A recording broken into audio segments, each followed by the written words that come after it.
Hello everyone, this is The Evil Within.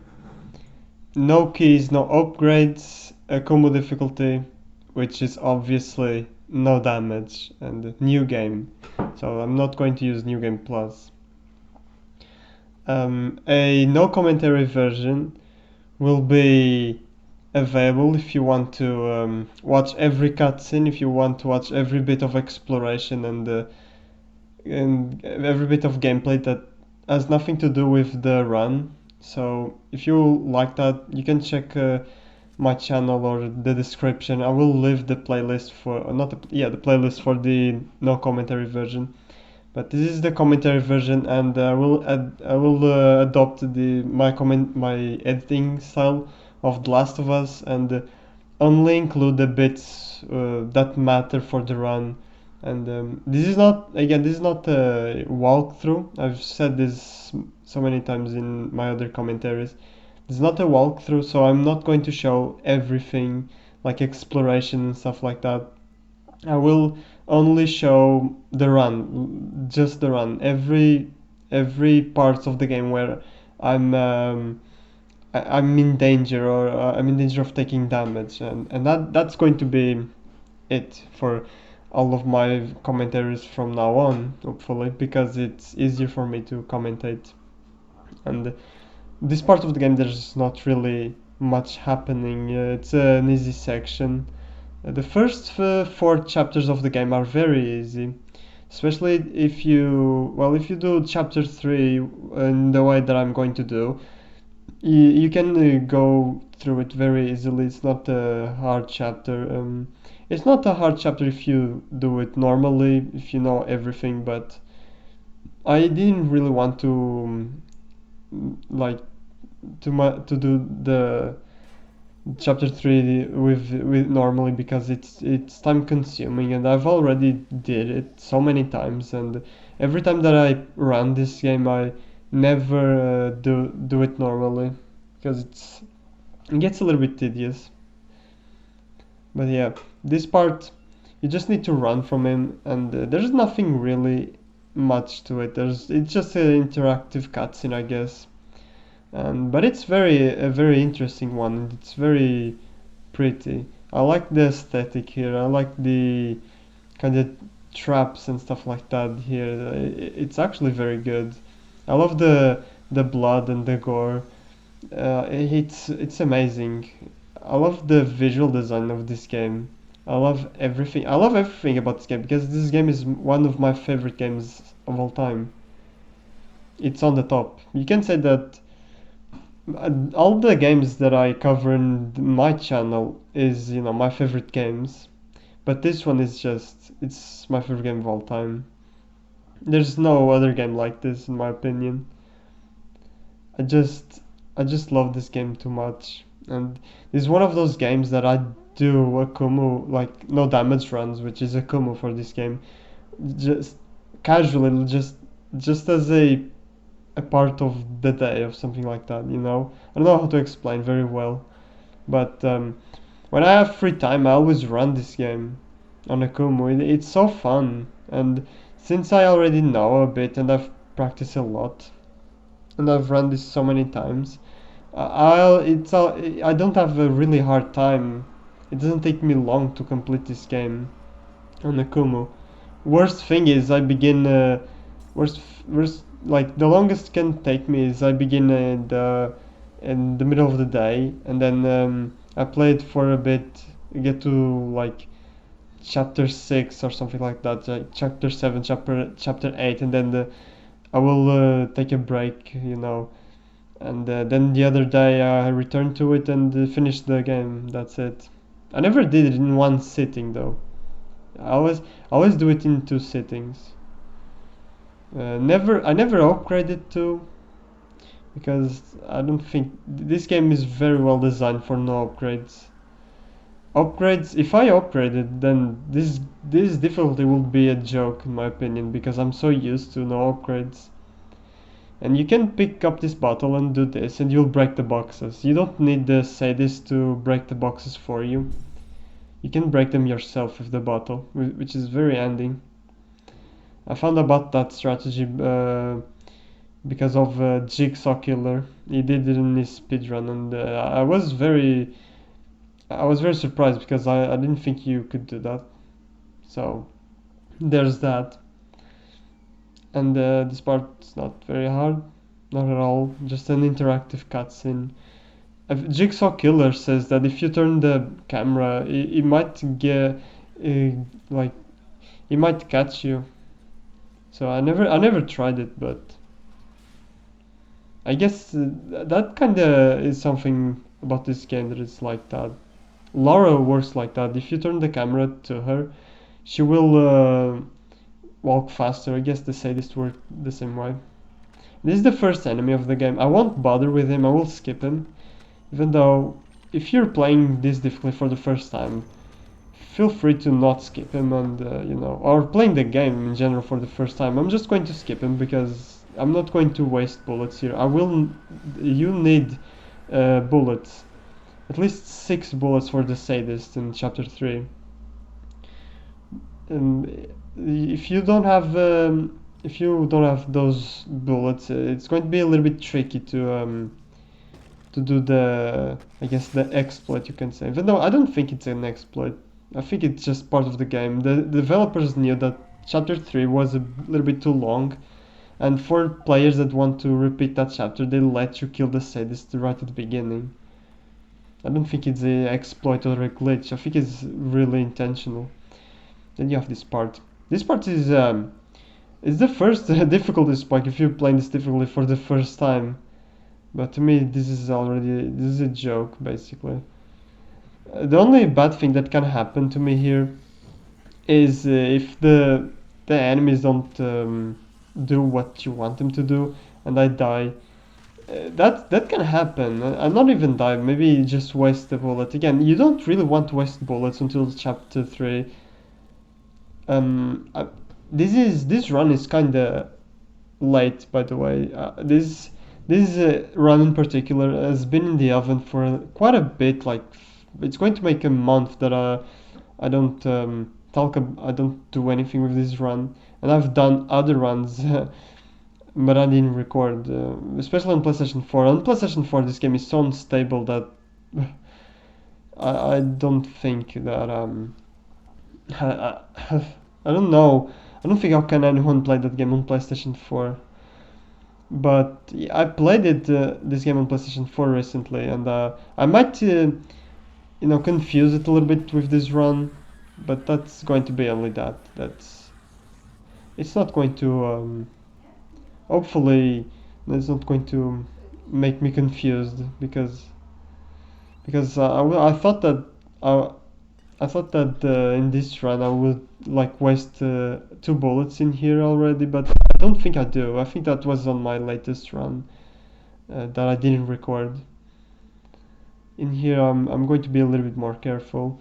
One thing you won't see on this run, it's me picking up traps in the time I explore. Again, if you want to see that, my no commentary version.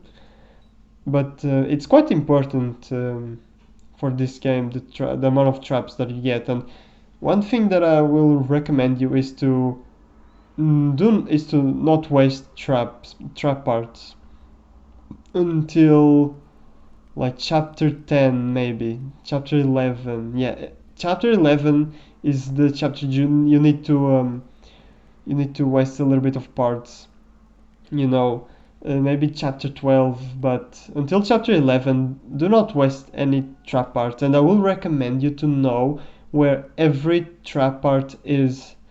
And the way to get trap parts obviously is from these diffusing traps, basically. And you'll need to know where every trap is. I mean, not every trap. You can comfortably do well in this difficulty with a minimum amount of traps, but if you want to do this efficiently, you need a very big number of traps. And at the end of the game, I think I will have quite a lot of trap parts. I don't waste a lot. I will use everything at my disposal.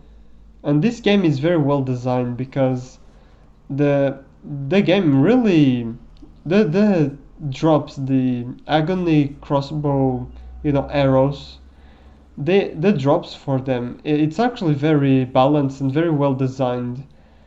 There's no, if you see like an agony crossbow like bolt, it's there for a reason. It's not there just because, well, look, there's a bolt. No, that bolt is there for a reason, and you need to use them intellectually or something like that. My brain doesn't work today.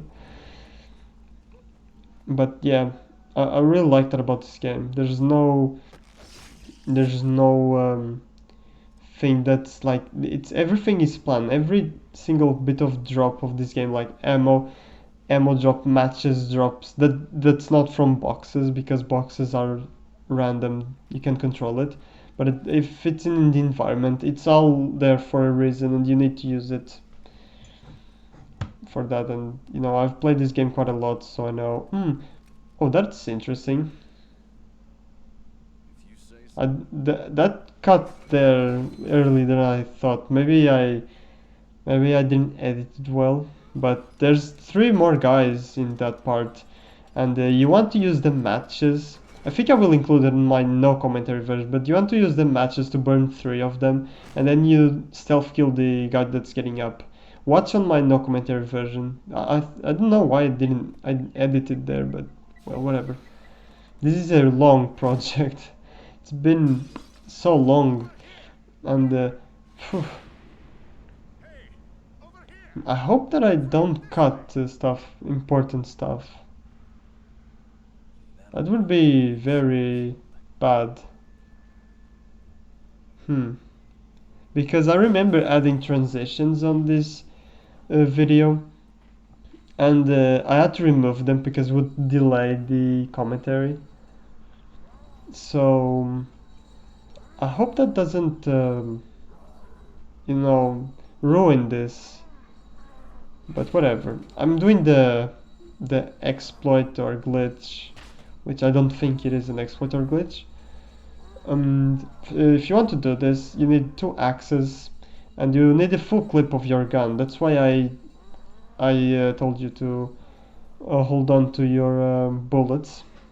If you don't have a full clip, then it's going to be a little bit more tricky, but you need to have a full clip so you can kill the sadist a little bit faster. You don't need to reload in the middle, even though you need to still reload, because the full clip doesn't kill him immediately.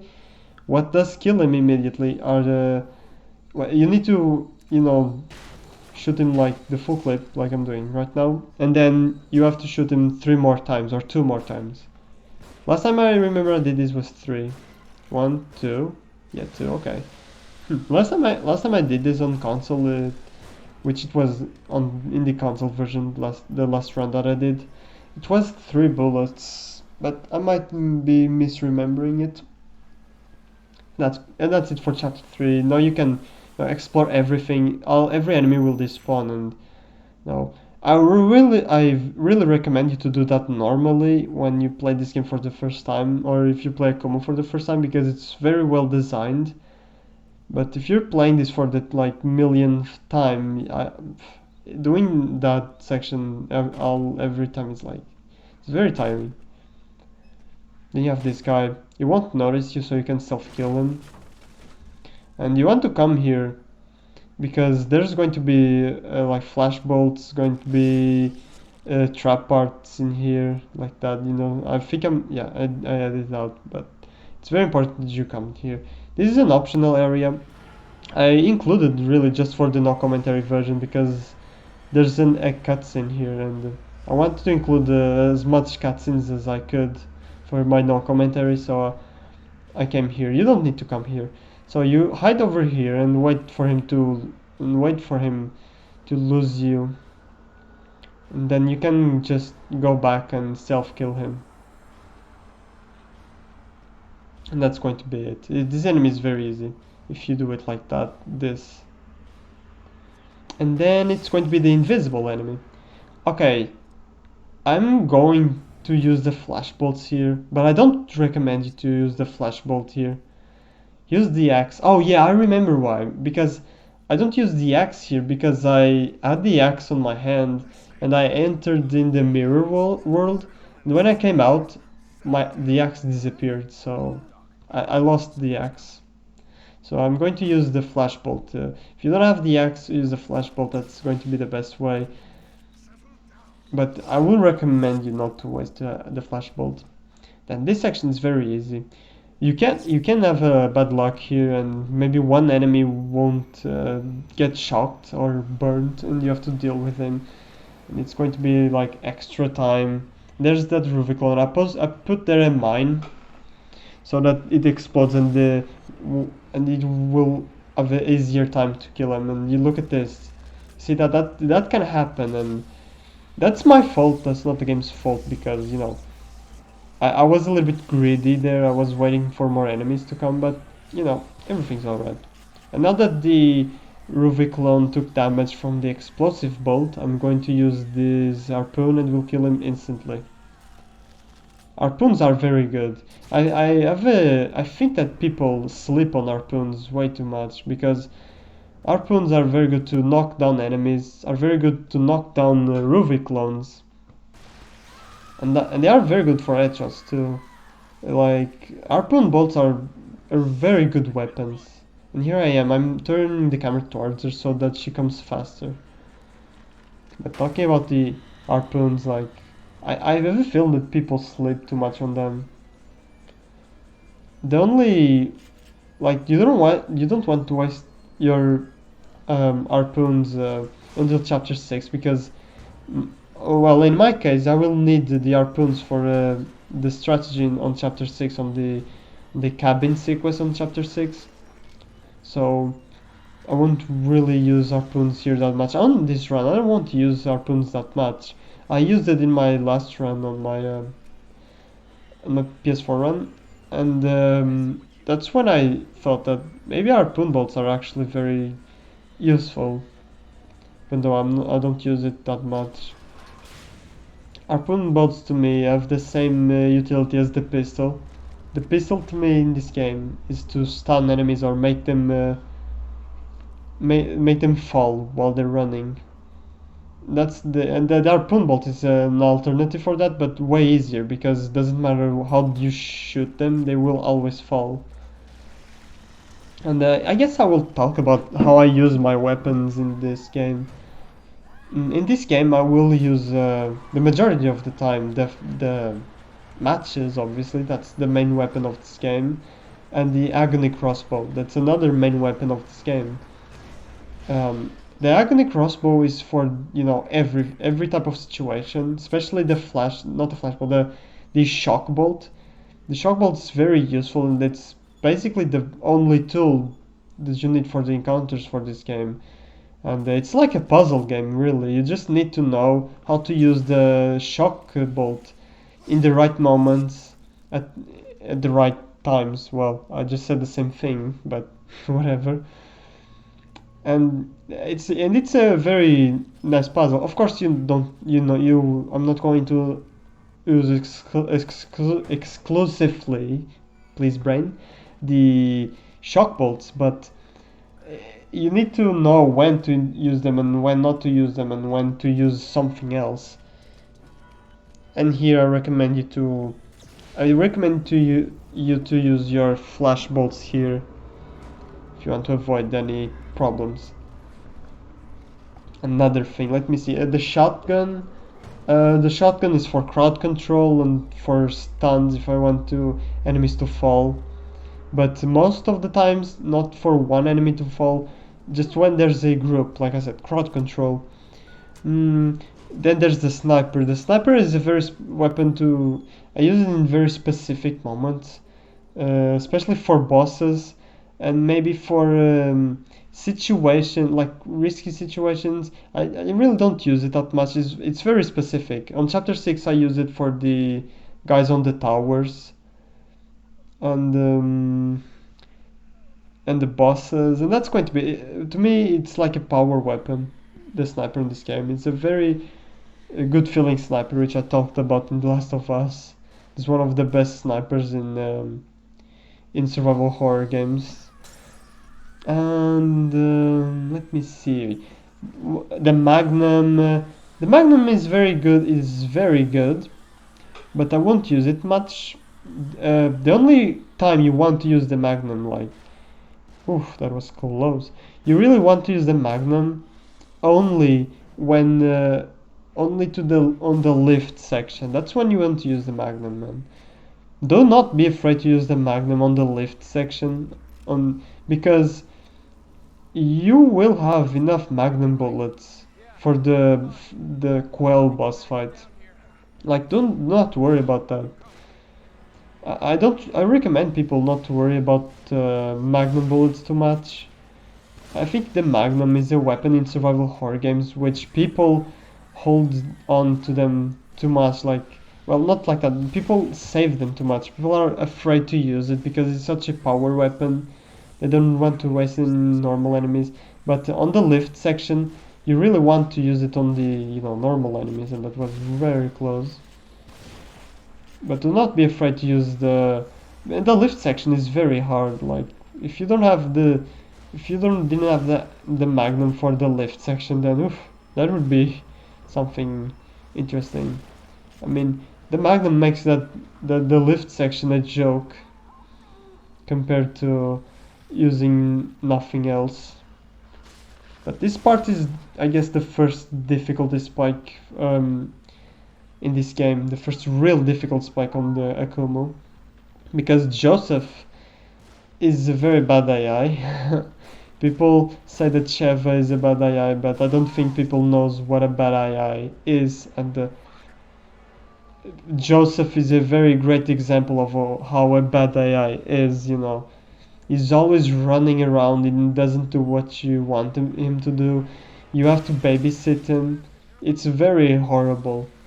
So if when people say that Chev is a bad AI, I don't know what they're talking about.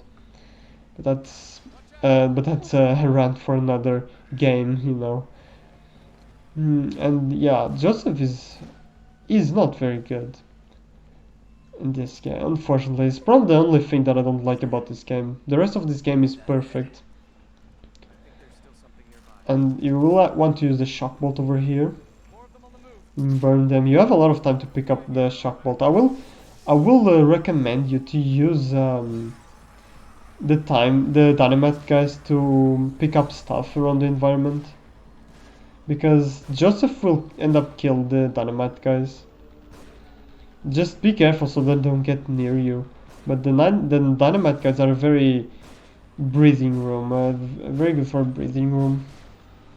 As you can see, there's there's going to be 2 dynamite guys, and you just want to go up here, go around, and they will explode on their own. Hopefully, Joseph will stun them too. Sometimes Joseph can take good damage from them, which is bad. That's it for this section. It's on paper it's not that bad, but Joseph AI, you have no idea how many times Joseph's AI just screwed me in there. So do not think it's that easy, because it's not really that easy. I mean, it seems easy, and on paper it is easy when you think about it, the strategies and stuff like that, but Joseph makes everything hard. Yeah, I normally don't stun that guy, but for some reason he was always throwing his dynamite at me in this run. I don't know why. Then you have this part. This part's not bad. I skipped the enemies on the other part. You want to burn the bodies over here so they don't get up. And the rest of these enemies, you just want to use a shotgun. Try to get 2 at least. I guess I went for this one. And that guy, I did a critical on that guy, which is good. And yeah, that sometimes happens, and that's totally my fault. It's not the game's fault, because he got up and he was outside of my range. So if I wasn't playing too safe, I could have gone a little bit near the fat guy and burned him. I know that people like to complain that the match mechanic in this game is it's very good, but it's very broken at the same time because stuff like that happens. But I think that people don't really know how to use it correctly. Like seriously, from my runs on Akumu, like my runs recently, not my first run. My first run I was very bad, but right, right now when I do a run on Akumu, I never have a problems with the matches. And yeah, there's going to be two enemies in here. Use the grenades. We'll get rid of them. But yeah, I never had problems with the matches. Seriously, people really like to complain on the matches in this game, but they are very good to me. And why? I don't get it. Why in this part I couldn't burn that? Maybe it's because the game didn't let me, so that this scripted part would play. But I remember doing this. Maybe it's because she was far away. And there's going to be Laura's first boss fight, and it's not bad. It's an easy boss fight once you know what to do, and it's a very fun one. I like it. Going around.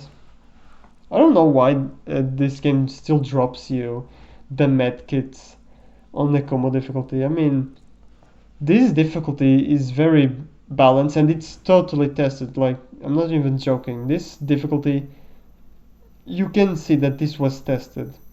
This is not one of those difficulties that they just do it just because and they don't even test it. This was tested, but I don't get it why they, even though they tested it, they didn't remove the medkits because it's useless in this difficulty. Like they could have been, something more useful there. But I guess maybe that would make it a little bit easier and would throw off the balance that's already here in this difficulty. So you need to do this. You need to use the matches over here.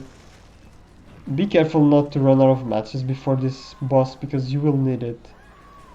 And you want to basically go in this trajectory and burn her as you go. And every time you come to this incinerator, you just want to use it. You don't need to use it more than one time. You need to use only 2 incinerators. You want to use one of them, one time. You don't need to use 2 times. And this is going to be the final, like, burn. You need to use a torch, and now you just need basically to use your shotgun. And she will die in one hit from your shotgun right now. Because there's no more bodies, Once you do this like this, you just need... I don't know if it's one shotgun shell or if it's just... or if she could die with one like pistol bullet. I don't know how much is her health, but... Here we are on the most infamous part of this game. Chapter 6 cabin sequence, and... If you don't know this sequence very well, yeah, you will have a very bad time here. But if you practice this enough, if you do it this a lot of times, I don't think this is that bad. I think people exaggerate, and they have a reason to exaggerate. I mean, most people will only play this difficulty one time, and they won't even touch it anymore once they did it, because people think that it was a miserable experience. But to me, this is one of the best experiences and the most satisfying experiences you can go through every time and never gets old. But this is what I do. I will harpoon the other enemies and have one here to kite around because I don't really want to waste a lot of ammo.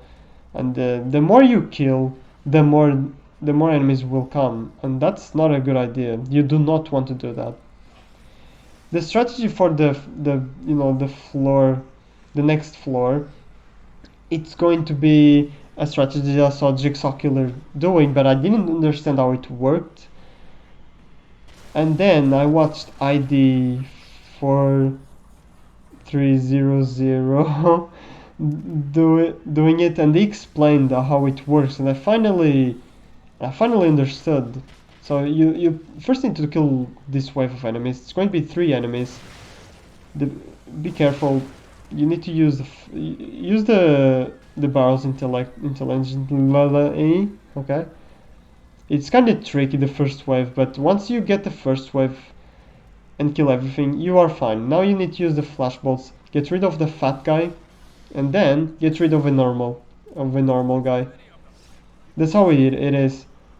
You need to kill the fat guy and the normal guy. How is it called? Haunted in this game, right? Or is it Lost? I don't remember. I always mistake it from Devil Within 2. But as you can see, it's not that bad once you know this trick. I don't know why it works like this, but I think it's intentional.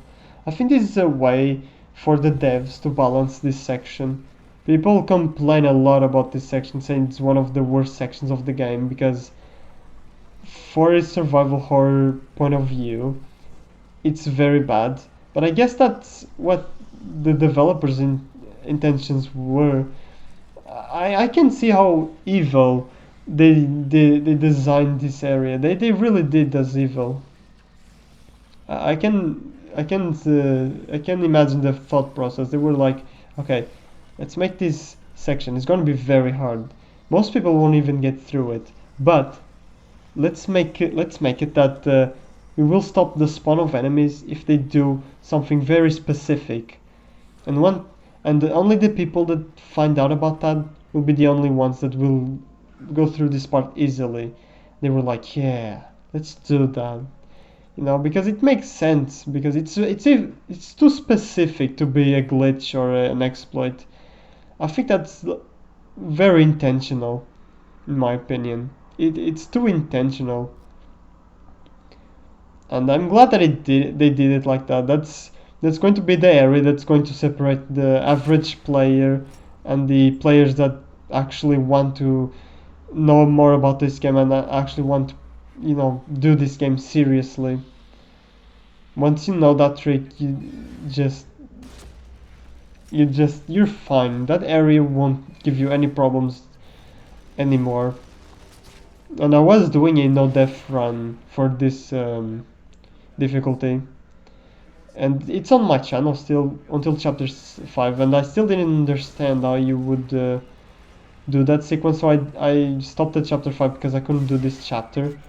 But now that I didn't understand it, and I literally almost don't die on the cabin section. The only thing that happens that it's bad, it's some unlucky parts.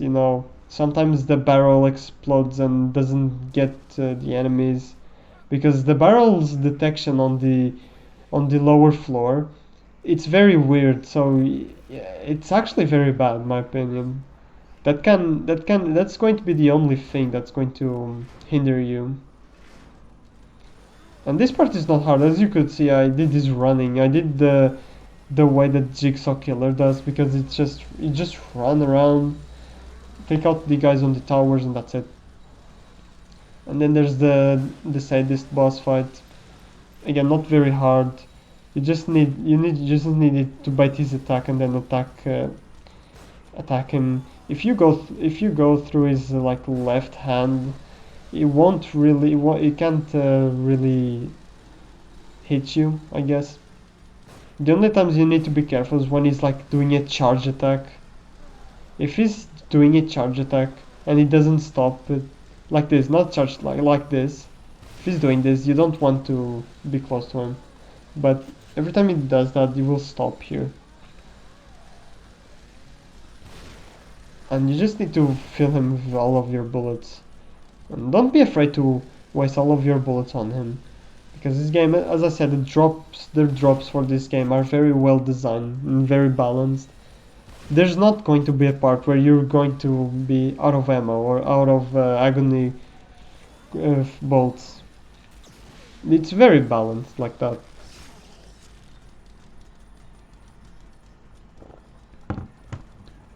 I was trying to kill him with the knife, but didn't work. It would be cool to finish him off with the knife. You can do it, but I didn't, because I don't know how much damage it takes.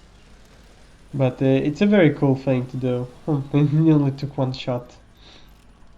And flashbolts are basically useless from this point forward. Oh yeah, where I'm going to use the flashbolts. I think the only time I'm going to use the flashbolts is going to be like I have no idea. And I'm playing with Joseph. I'm having quite the difficulty to pick up the axe, but you won't need the axe. Really, the axe is useless. I think the axe will disappear. But yeah, I put the mine on Joseph because the mine can explode and kill the enemies.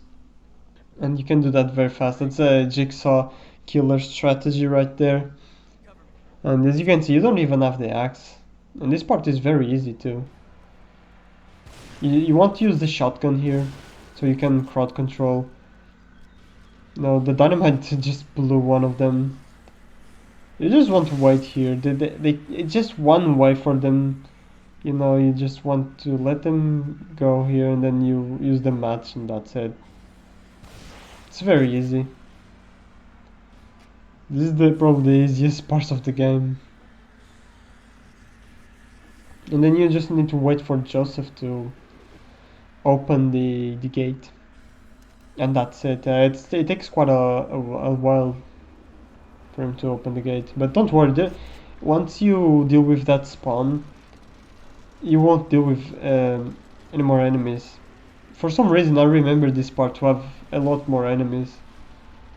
But yeah, it's so easy. I think, yeah, look, the dynamite exploded them. Not for this section. Again, not very hard. I don't know how I didn't die there, but okay. One of the parts I'm going to use a sniper rifle. Guess to kill other snipers. It's going to be the main thing. Or maybe when I don't have bullets. But there's going to be 2 enemies under the water. Or 3.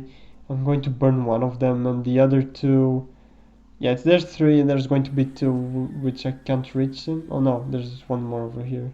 So there's 4. I would assume there's 4, right? Or is it only 3? No, let's see. I don't remember. But you want to burn those bodies anyway. Yeah, there's 4 enemies here. You burn those bodies, and that's going to be Joseph is going to do the rest. In here, Joseph is very helpful. For some reason, with this enemy, Joseph is not very helpful, even though he has the advantage. But he will ask you for help or something like that, and you won't shoot the enemies. You will just stare at them, doing nothing.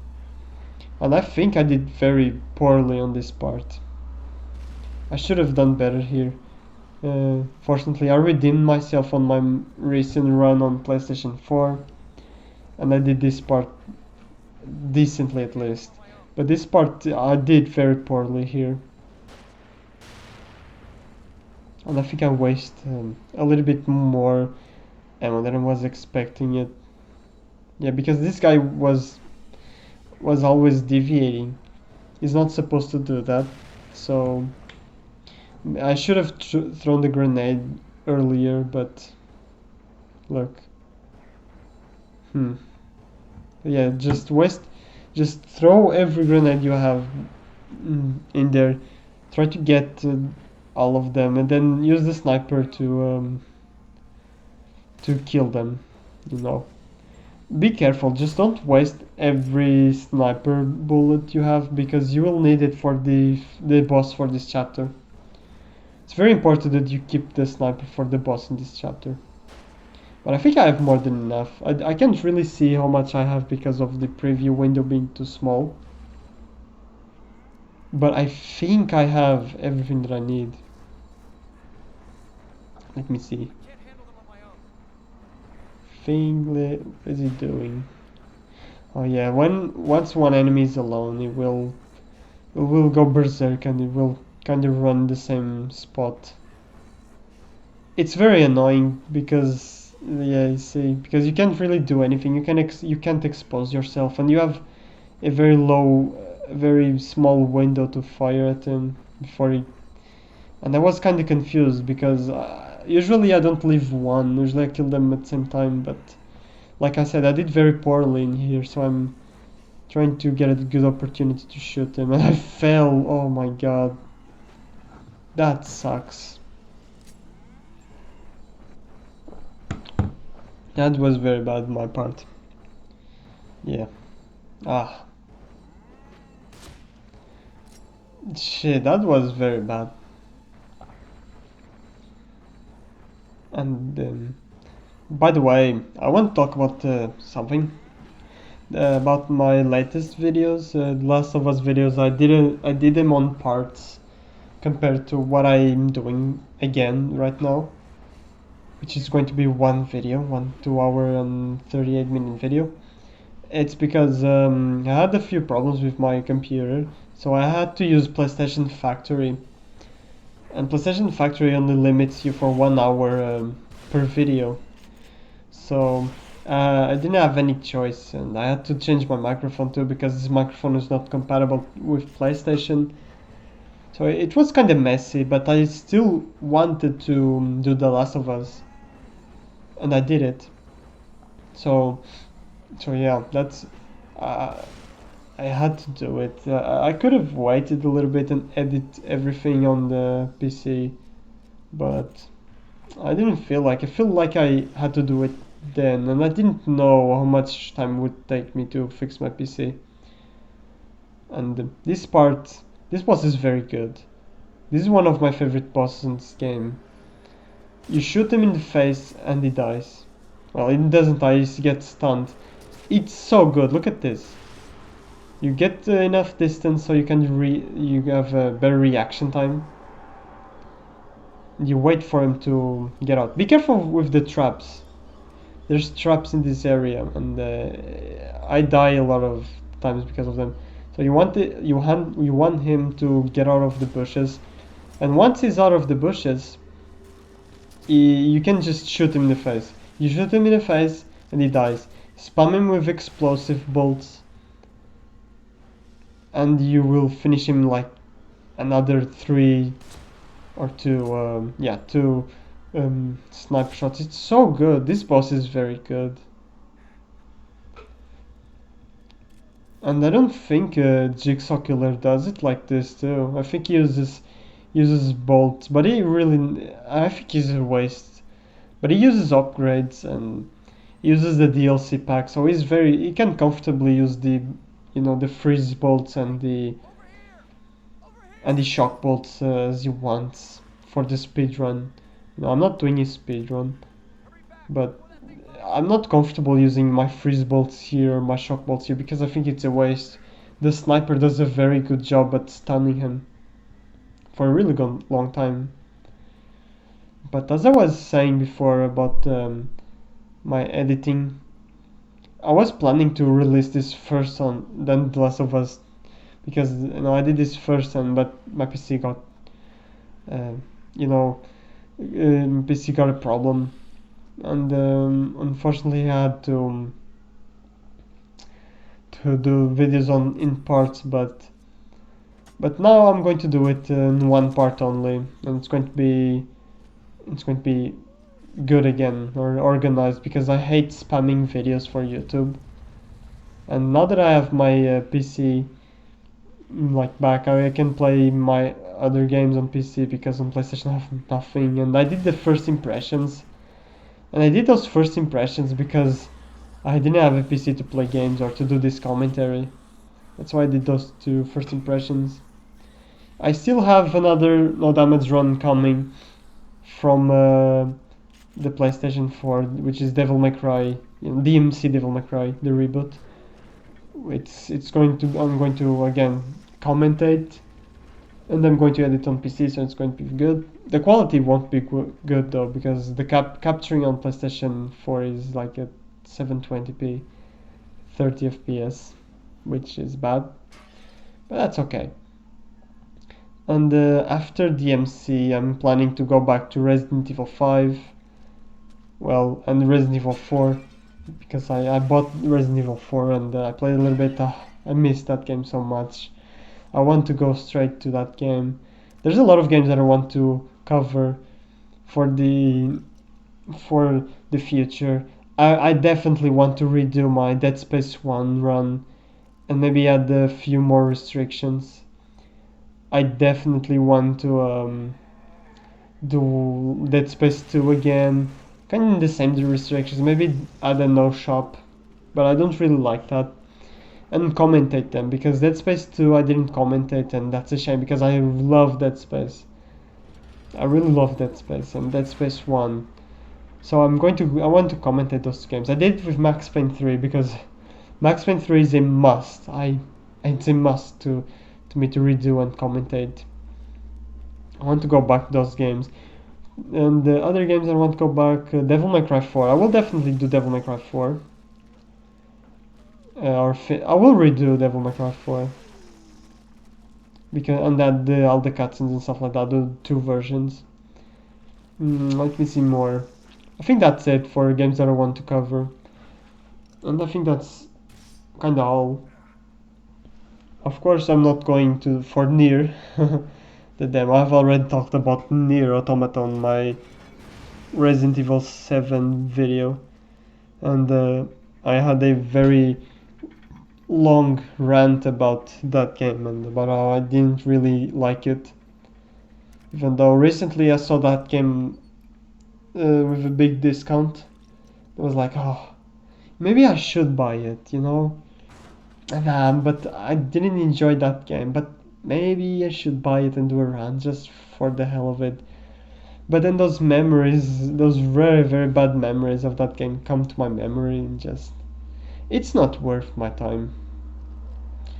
And as you can see, I was killing these enemies with the stomp the majority of the times. I think not the majority of the times. I think until now I only killed these enemies with the stomp. And you want to do that. That's this enemy's weakness and the only use for the stomp on this game. You want to use the stomp for these guys, like there's no other like way. I will kill these guys. They will drop really good stuff, so I would recommend you to go there and pick it up. You have gas here. Since the enemies here, they already have up and there's gas and it's like an urgent situation. I'm going to use the shotgun for them, not going to use the stomp or avoid them. Because I will avoid most of these enemies. They take a lot of damage. So I like the way that they made that the stomp kills them instantly because they are such like powerful enemies in terms of HP. They have a lot of life. Once you do this, you can go down there. And I skipped right through that part. I went here. You can get past them. There's no need to kill them. And then the next area, do not trip the wire. If you trip the wire, there's going to be more gas and it will be difficult to see where they're coming from. And you can't really stomp them like that. So sometimes the detection on the stomp is not very good. But at least you can like stun the enemies that way. It's so good. And the stomp sound effect is so good too. It's just a shame that the stomp doesn't work that well on the other enemies. But I guess that's to balance the fact that the match is already so powerful when they are on the floor that why would you need a stomp, right? And that's probably why they did what they did on Evil Within 2.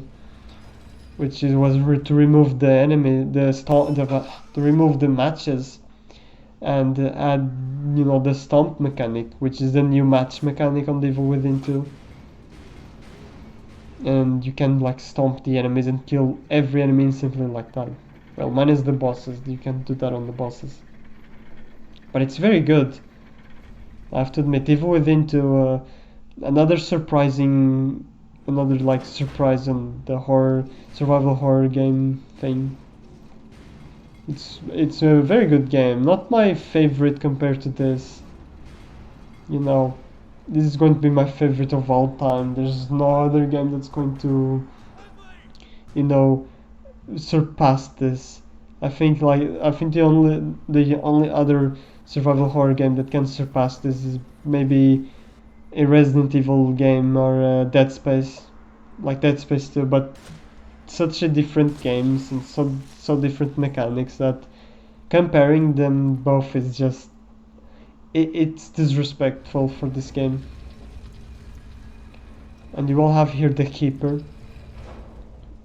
So for the keeper here, you don't want, obviously if you already played this game some very like a lot, you don't want to always kill him. You want to kill him like the only part that you need to actually kill him is when the game forces you to do so. And killing him here is not very hard. It's just it only takes 2 sniper bullets. But the keeper on the other chapters is a very hard enemy. He is a tanky enemy. And it's very hard to meet just because of that, because he has too much life. And I don't like when enemies are like that. That's why every time, like the keeper on chapter, which one is it? 13. The keeper in chapter 13 is probably the boss that I dislike the most in this game. Even though it's not that hard, but so many things can go wrong just because he has so much health. But here is fine. It's just 2 sniper shots. Well, I don't want them to be this easy, but you know, but it's okay, I guess. I mean, the keeper on chapter 15 is, if you do what I do, it's a joke. If you use the mines on them, you can kill them. You can kill them in like 30 seconds.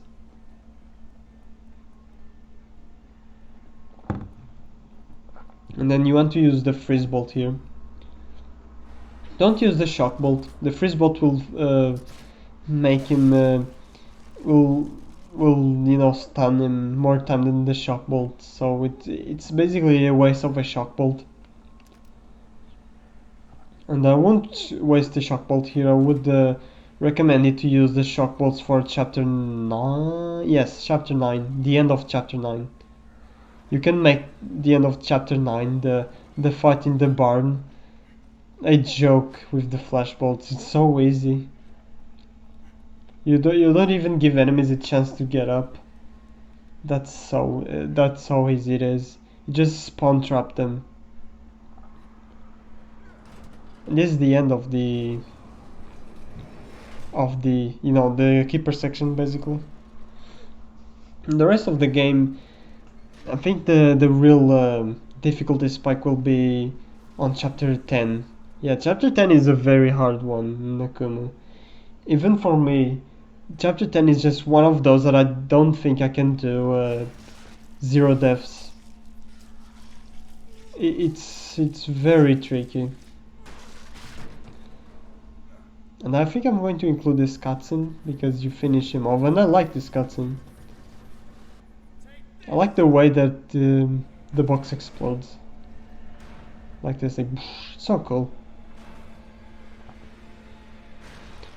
In chapter 8, this chapter is like free. The game is just giving you a free chapter to complete. You can do this without shooting your gun, and will get an achievement. But I will use my gun because I want to do this efficiently. I think you need to use your flash bolts for this part. And you want to use very strong flash bolts, like upgraded. I will do that because I'm afraid that it will come here. Well, not come, like I'm always afraid that it kind of blocks your way. So a grenade over here, their health will be very low. And you can just use the melee on them and you will die instantly.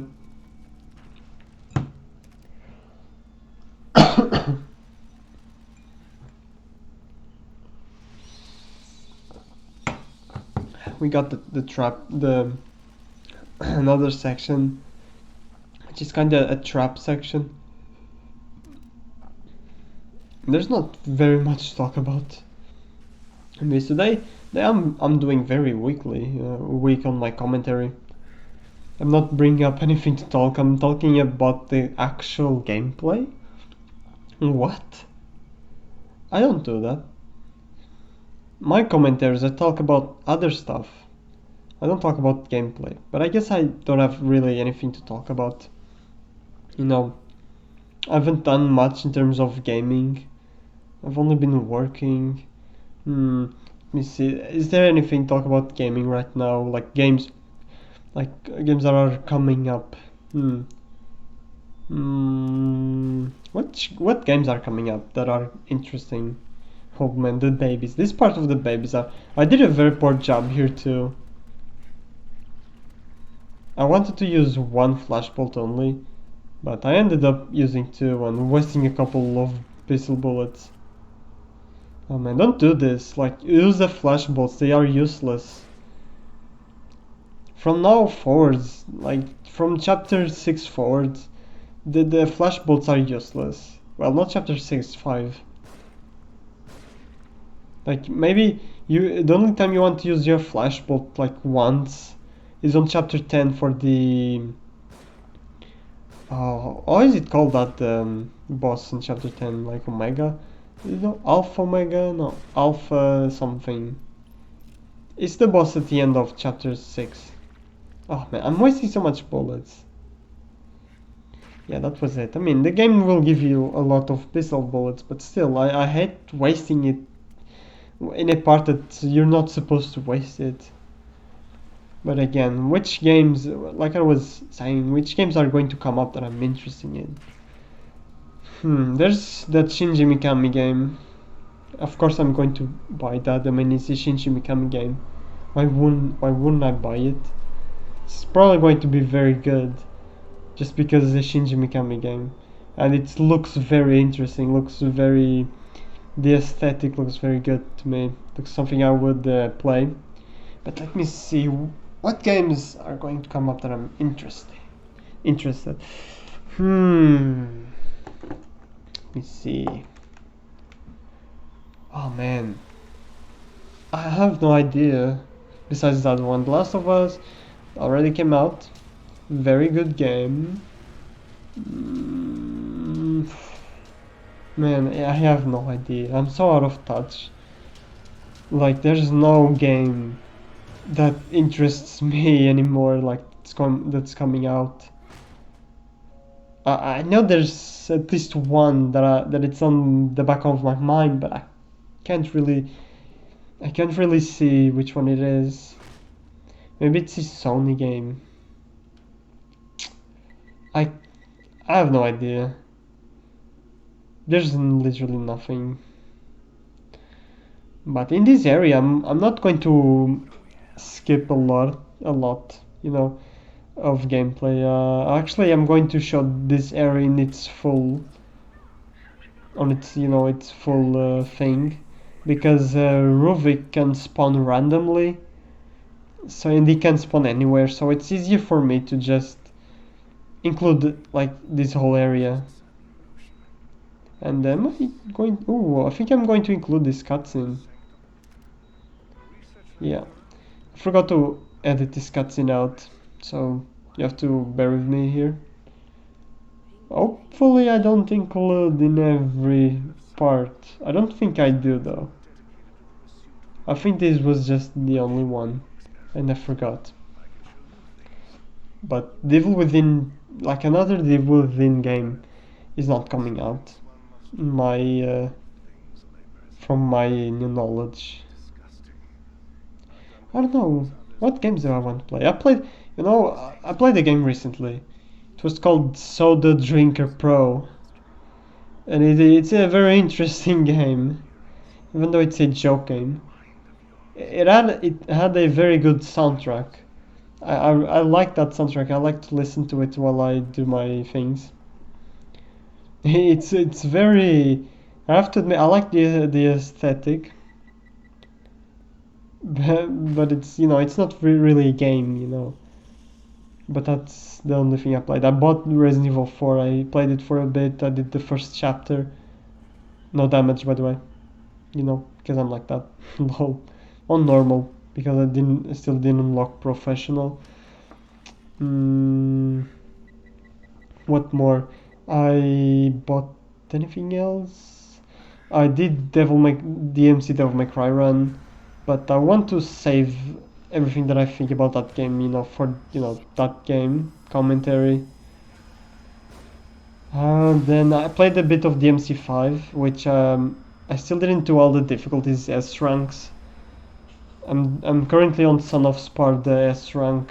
I'm on mission 18, doing the S rank for mission 18, and then I have to do the S ranks for DMD, and then yeah, and sorry, and then after that, yes, I'm going to No Damage DMC5. Only after that I get the S ranks. Let me see. What more? Man, I haven't been playing a lot of games lately. Been only working. So it's hard. Like I now only play games kind of on the weekend. The only time I played a lot of games recently was with The Last of Us, because my PC stopped working, and my work is literally done on PC. I need my PC to work. So that was the time I just dove into video games for like a month. Let me see. It's very hard to think about games that I'm interested or that I've played recently. There's that Ghost of Tsushima game that came out recently. There's that game. I mean, I played, Just Cause 2 and Watch Dogs 2. I mean, not Just Cause 2, Just Cause 4 and Watch Dogs 2. But you already know what I think about that. I did it on my first impressions. But, man. Let's talk more about Dead Space 3 then. Lol. Dead Space 3 sucks. I hate it, and I actually uninstalled it. I actually uninstalled that game. And I'm not going to do anything for it. I already said it. But Dead Space 3 really left a very bad taste on my mouth. For the no damage run anyway. I would rather do Dead Space 1 and Dead Space 2 again, which I am going to. More Dead Space on my life. That's what I want. But yeah. Oh, I know. Devil Within 2. And now that I have my PC and I am doing this, I'm going to already upload this. I can go to Devil Within 2. Oh, and Devil Within 2 is going to be a good one. I might prefer this game in Devil Within 2. It's not one of my all-time favorites, but Devil Within 2 is good. It's good. And the Akumu is on there, and I never tried the Akumu on Devil Within 2. I'm going to do an account, a Bethesda account, just for the video, and I'm going to try Akumu on Devil Within 2. And I'm glad that default is in there, because classic mode it's bad. I hate classic mode. Classic mode sucks. And I'm glad that I dropped it, because that guy was ready to attack me. But yeah, classic mode sucks in Devil Within 2. Oh my god. Every time I played classic mode, it was just me trying to go through every encounter safe and not risk anything, not fight like a man, just do everything safe, like I'm playing a classic Resident Evil game where you don't shoot your gun and just go past every enemy, It's just... Oh my god. That game is just... Not that game, of course, I love that game, but classic difficulty left me with such a bad taste in my mouth.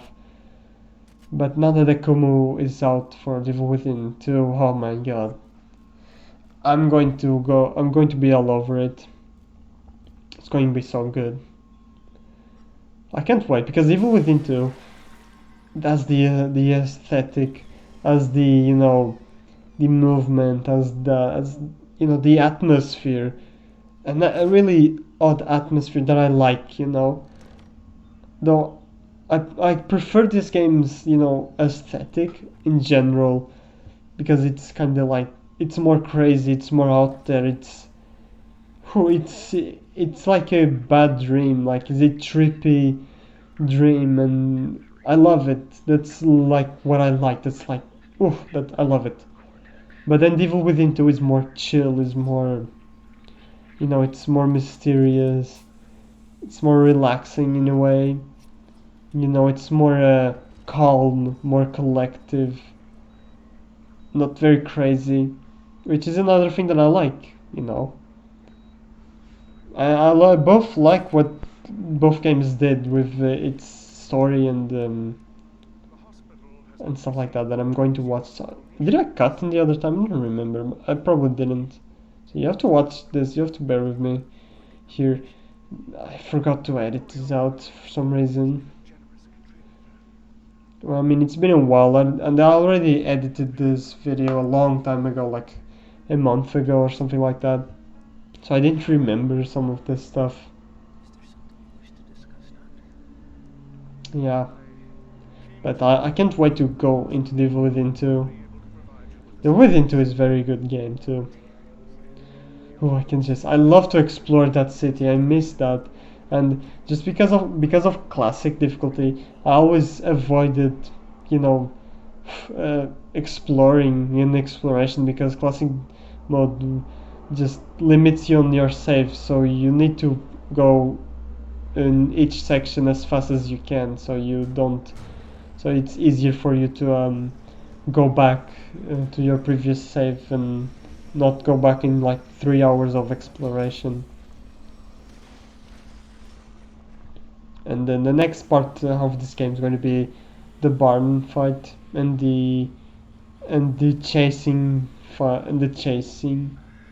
It's going to be after this. Yeah, after this. I love this part, by the way. If you listen to my no commentary, and you have, because the my no commentary is going to be the version that has the full volume for the game. This part is so good. Like, I love the music in this part.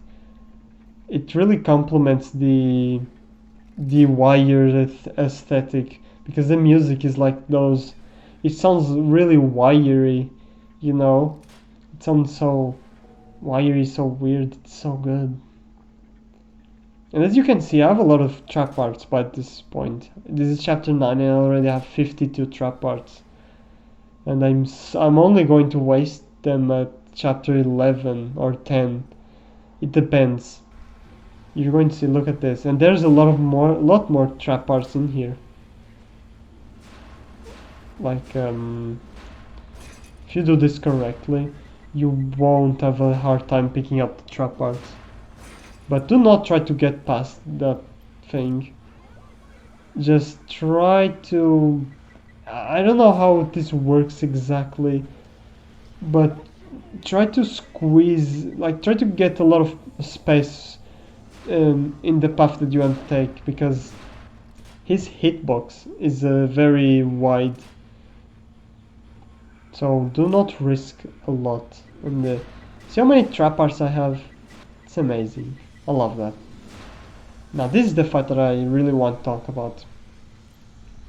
After this, not this, because the next fight is so easy. No, yeah, this part. This part is so good. I love this part. I remember the first time I played this game, I was like, oh my god, this part is actually kind of tricky, but it's not. Look at this. I'm going to get ready, get my, and the game gives you so many. Gave you so many shock bolts until this point.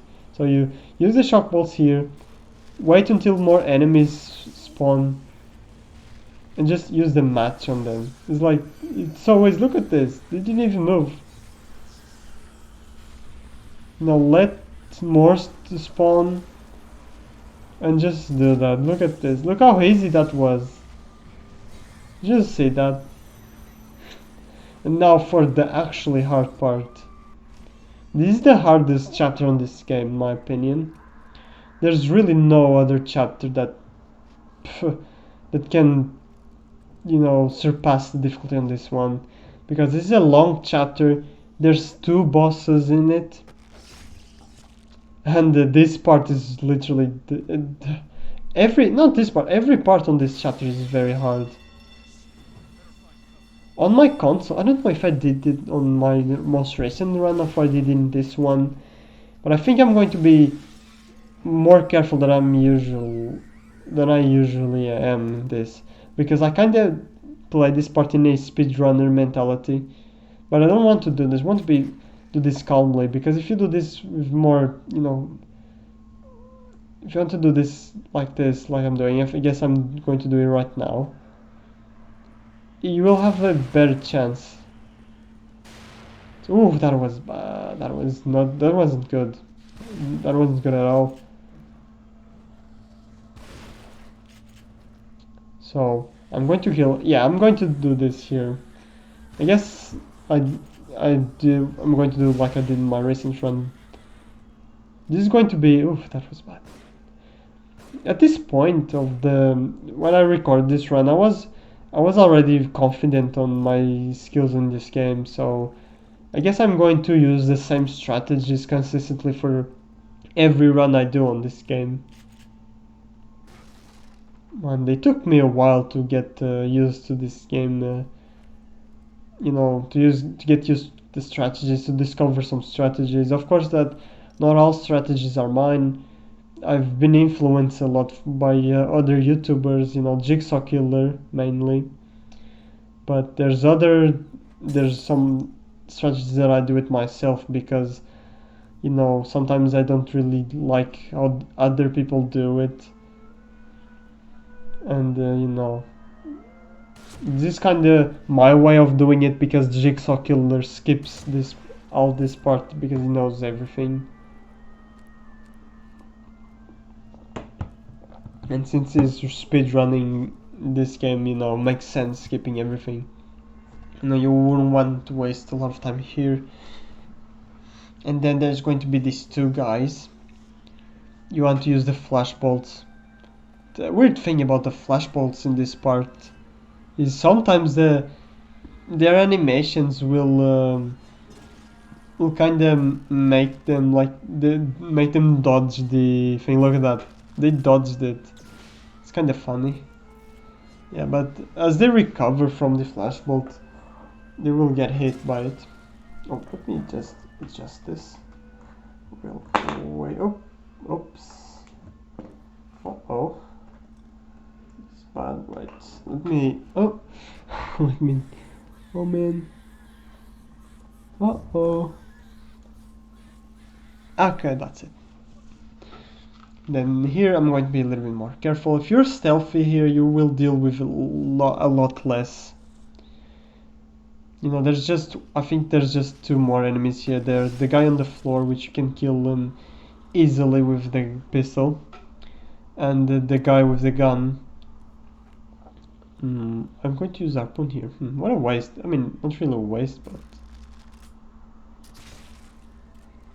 I think the gun guy didn't hear it. I think the harpoon is silence weapon here in this game. Yeah, I'm going to attract the gun guy over here so I can stealth kill him.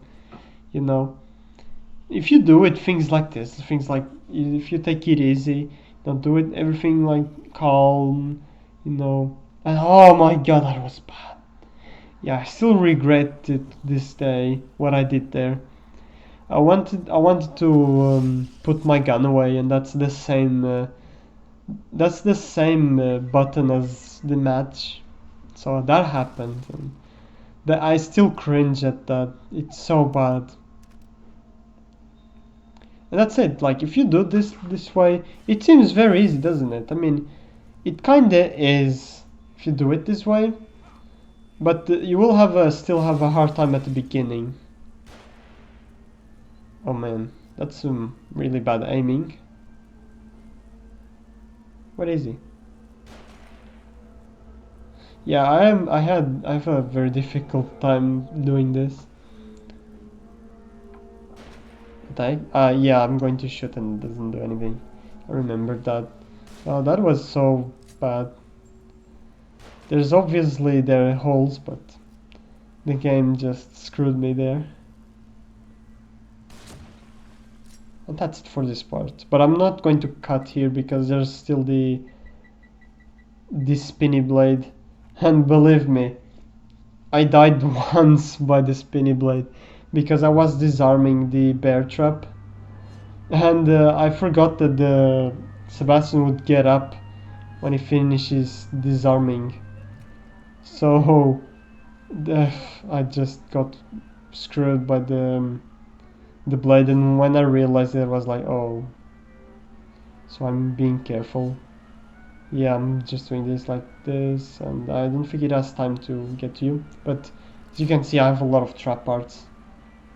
And yeah, this is going to be definitely the chapter I'm going to use trap parts. Oh, and this section here is so good too. Love doing this. So I kick the door so I can attract every enemy over here. Now I was going to use the bottle, but I see that I didn't need that, so I'm going to wait until every single one of them is in the door. I kick it open, use the shotgun, go near the Ruficlone and burn him. Just see that, that's so good. I want to do the same thing again, but I don't think I will.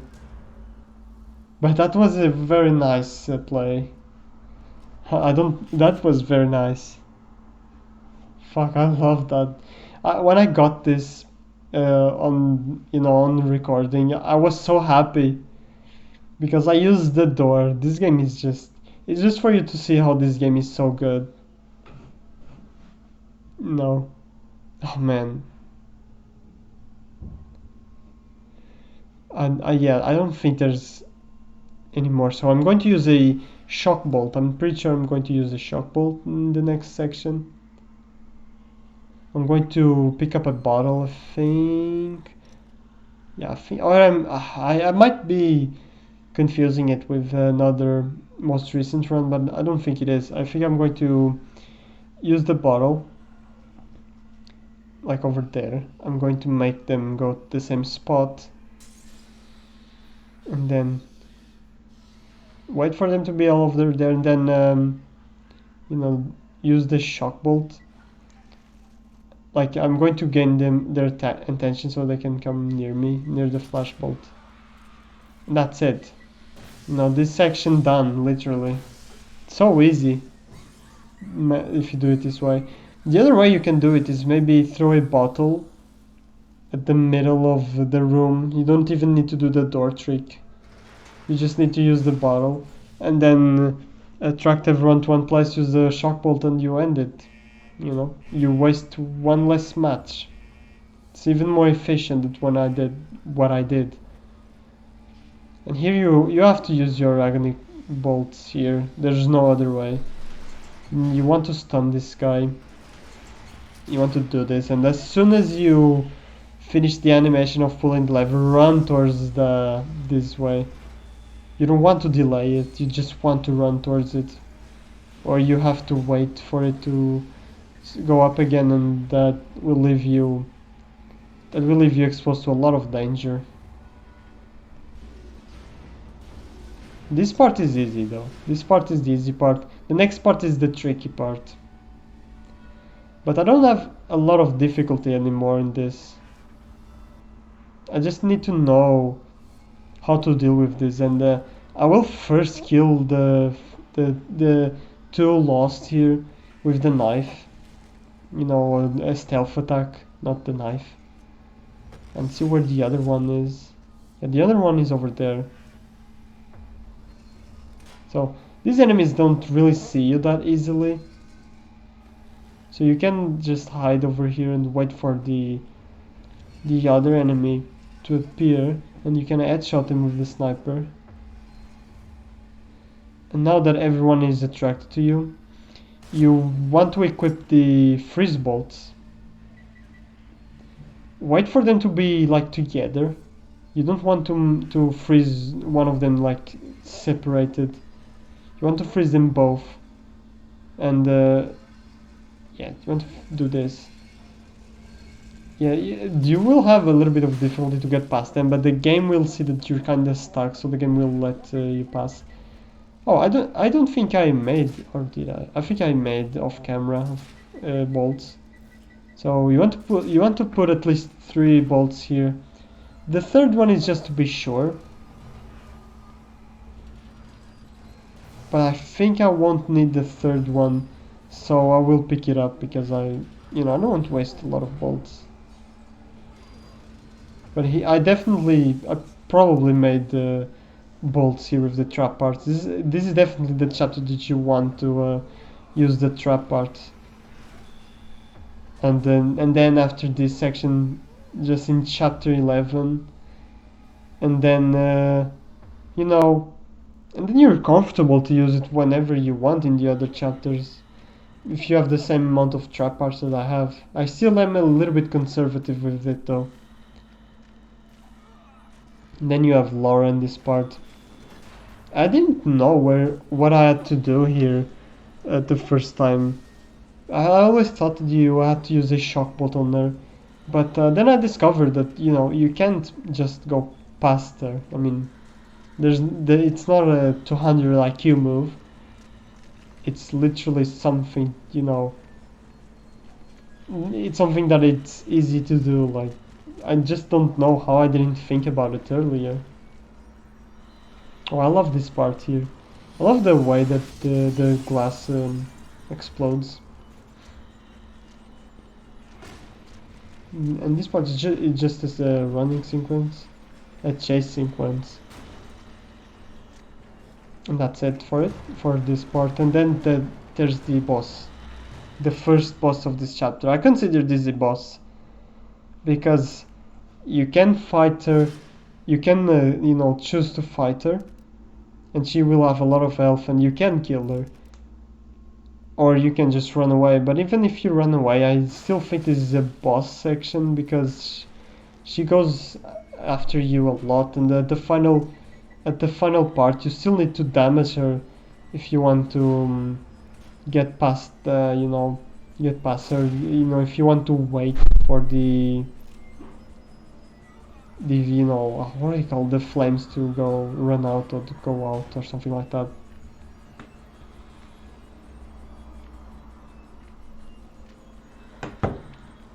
But for this, I'm still not going to damage her.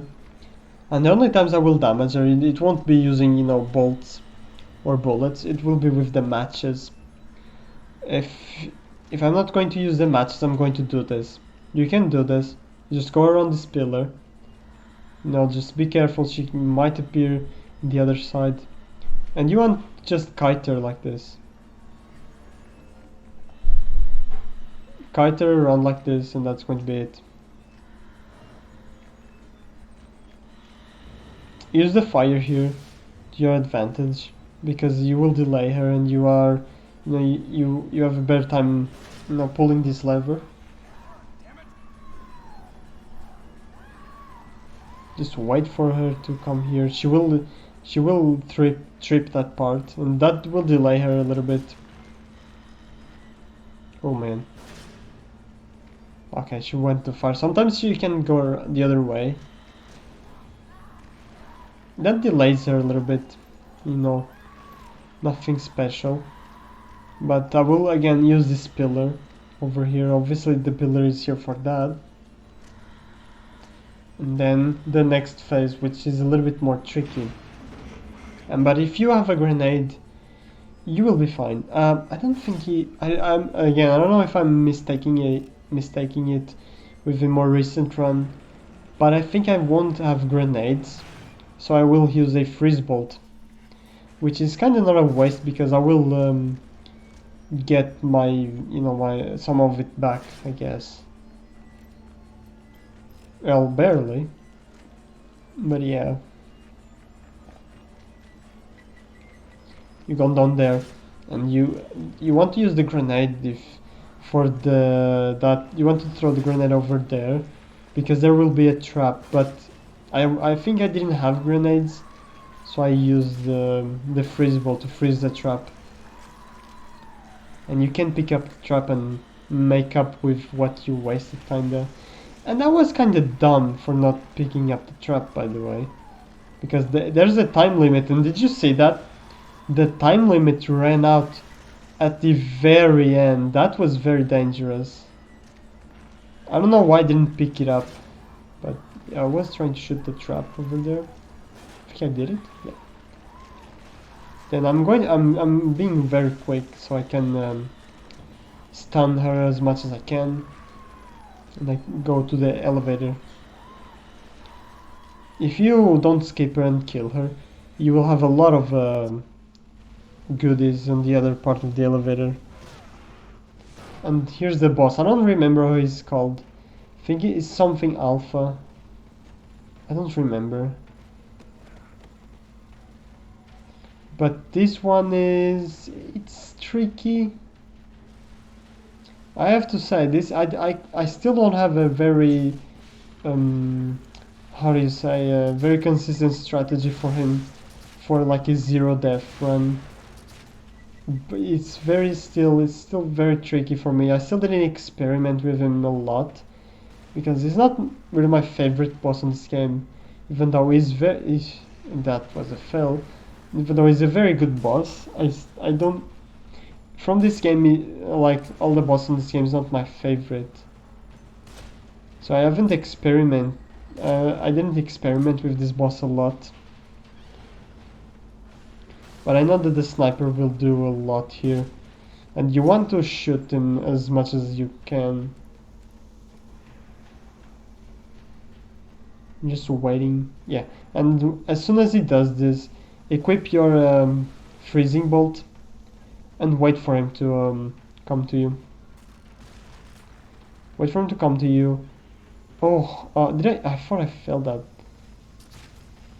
No, and then shoot the eye. Just shoot the eye. He will get stunned, I think, and then you can finish him off with the shotgun. And that's it. Yeah, not very hard on paper, but sometimes, I have very bad luck on this section. And now we begin on the chapter, the actual infamous chapter. Like, this is another infamous chapter. As chapter 6 is, this chapter has a few sections that makes this I guess the most memorable chapter on this game, on Akumu, for the majority of people, the wrong reasons. To me, for the right reasons, because after playing this a lot, I already know how to deal with each situation. And oh my god, this chapter is probably one of my favorite chapters. The first times I played this game, it was kind of my least favorite chapter because it was annoying, and it was like, oh, I can't believe this. Like, I didn't like the garage section. I didn't like the lift section. It was like, but now that I know what to do, I practiced it a lot. I'm like, those sections are just so easy. I just passed through them like nothing. It's so good. And now I think that they actually are very well designed. But yeah, let's talk about gameplay right now and what's going on. So right now, this section, you can skip this entire section, by the way. I'm not going to do it because it's a glitch, even though I do it every time I play this game or I run this game. I always skip this because once you do it like a few times and you already know how to do it, I really want just to skip it and just go towards the end of the game. Though I'm kind of rusty because I haven't done this in so long that I'm kind of rusty, and I'm getting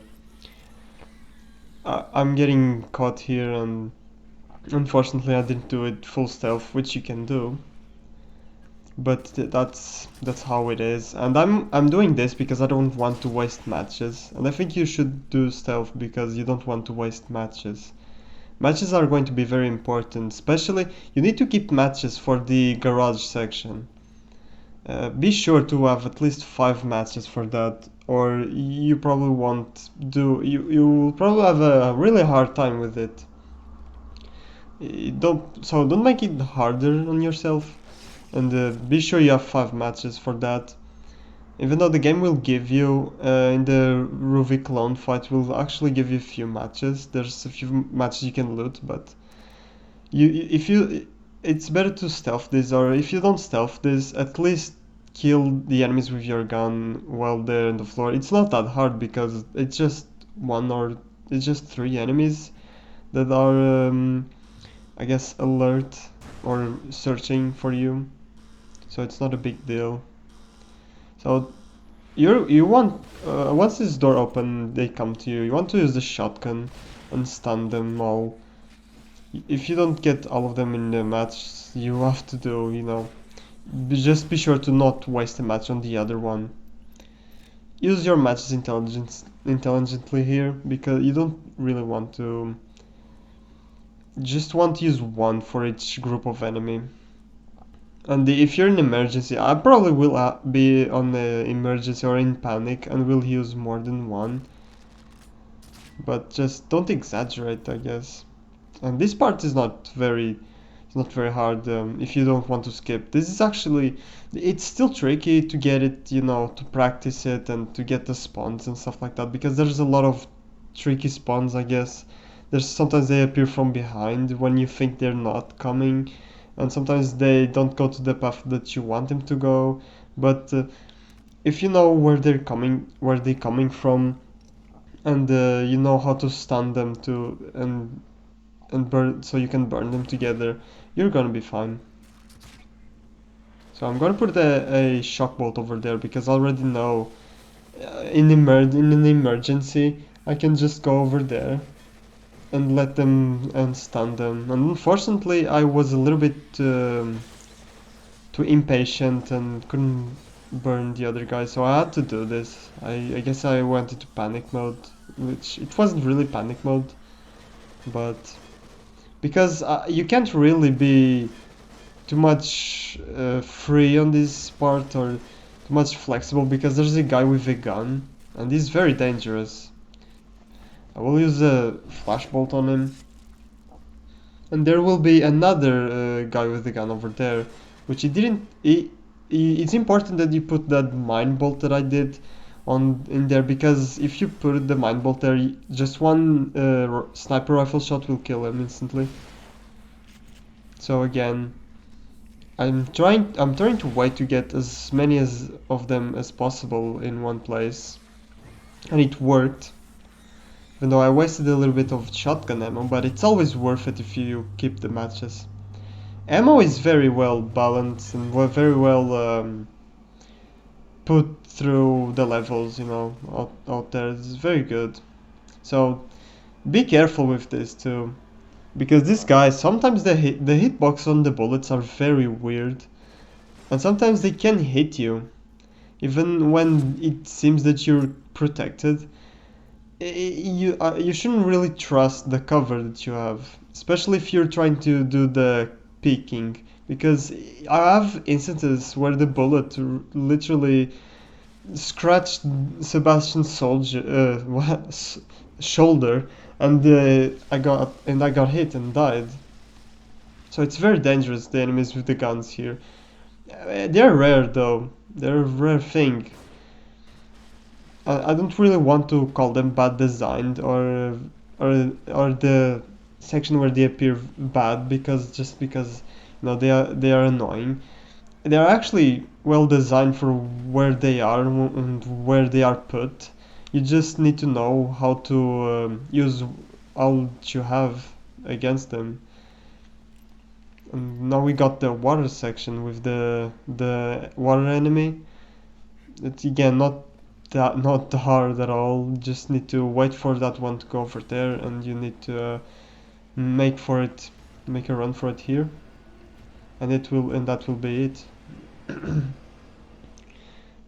that's it. And we're going straight to another combat sequence, which is very easy. It's so easy.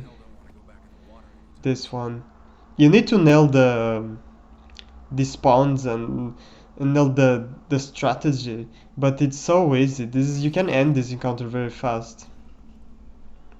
I remember the first times I played this game on Akumu, and this section was very.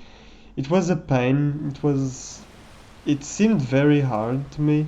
But you see, there's a freeze bolt over there just to prove you that the game knows where to put the ammunition in the level. It's just not there randomly. You literally need the freeze bolt for this. So this is the, I guess, first encounter with the Ruby clone on the normal difficulties. And here he is. This is the Ruby clone. So shoot him with the harpoon, run straight for him. If he gets stuck to the wall, it's better. So, and then you need to be very fast. You need to freeze the other clone and wait for him to burst or to explode or whatever. And that's it, that's the encounter. You need to be very fast here. It seemed a little bit slow now that I'm watching, but when you are in the heat of the moment, it's very fast.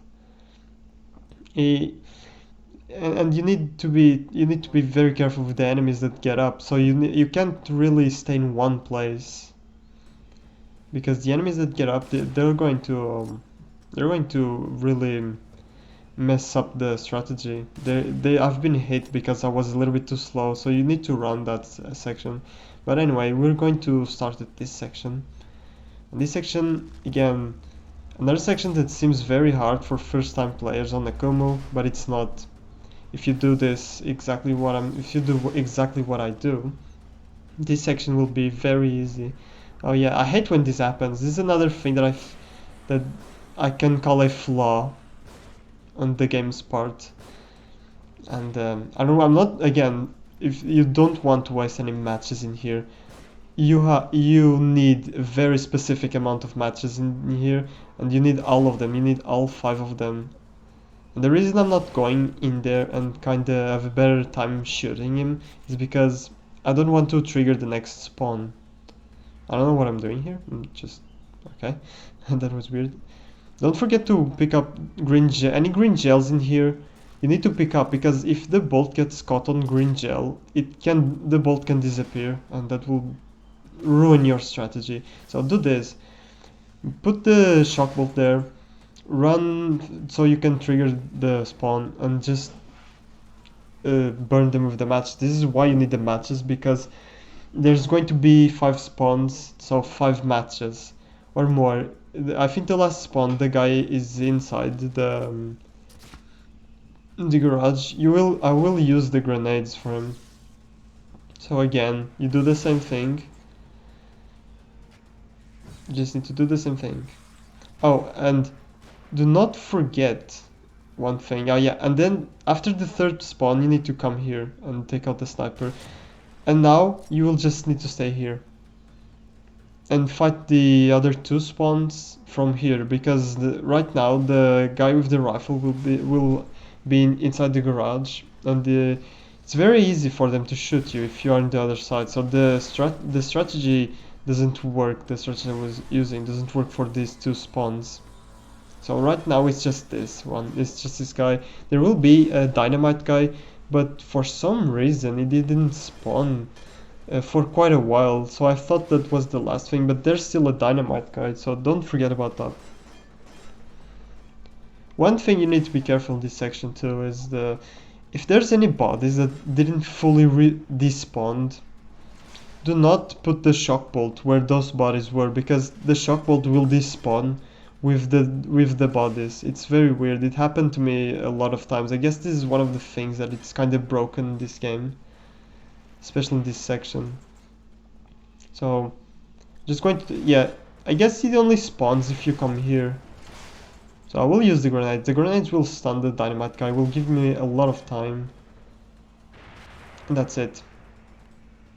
Just it was very, once you get this strategy, there's no way you can fail. I guess the only ways for you to fail this is if the game screws you, like it did with me in the first guy, where I didn't burn the 3 bodies and 1 guy got away. I guess that's the only way the game can screw you. And if the shock bolt despawns on green gel or in like a body, a despawning body, yeah, that's probably the only reason if you do this strategy that it will ruin everything. But other than that, this is fine. This section is easy. And it's very well designed too. I'm glad that it exists. It's like a puzzle.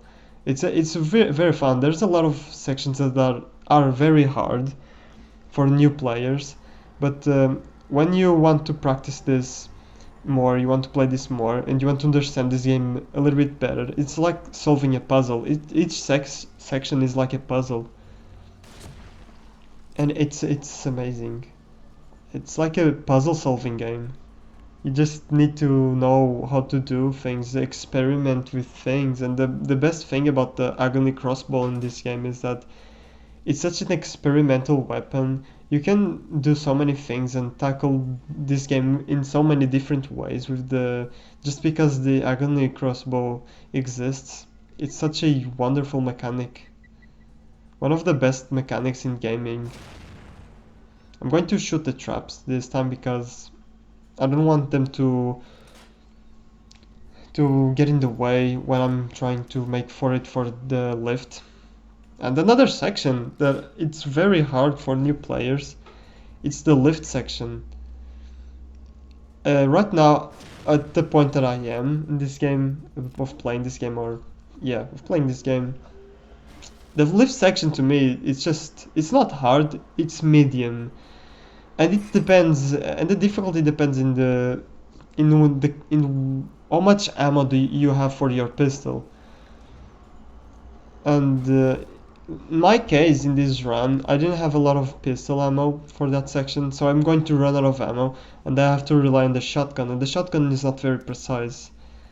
So it kind of gets in the way, and it took me maybe a little bit more than like 5 tries or to get the lift section, you know.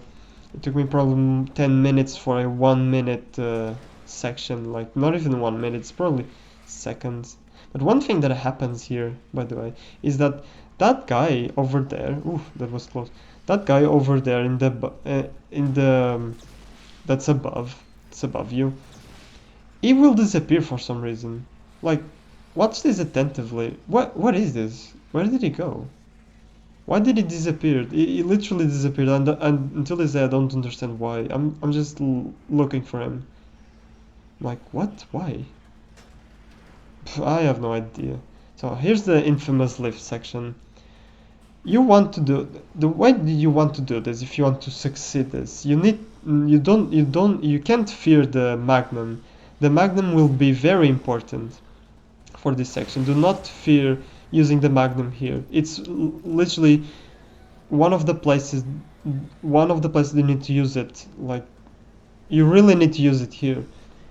It's not a waste of a magnum, because if you don't use it here, you will only use it for the last boss. No, not the last boss, like the quail boss.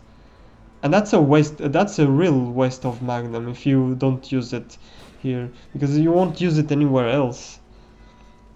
So the first phases are easy. You just need to shoot the enemies that keep coming, and they will always fall. Just like Resident Evil 4 on the lift section there, but there is a way easier than this. And you just need to wait. This part is a little bit more tricky. And as you can see, I was out of ammo. I had to switch. Now I will throw a grenade over there.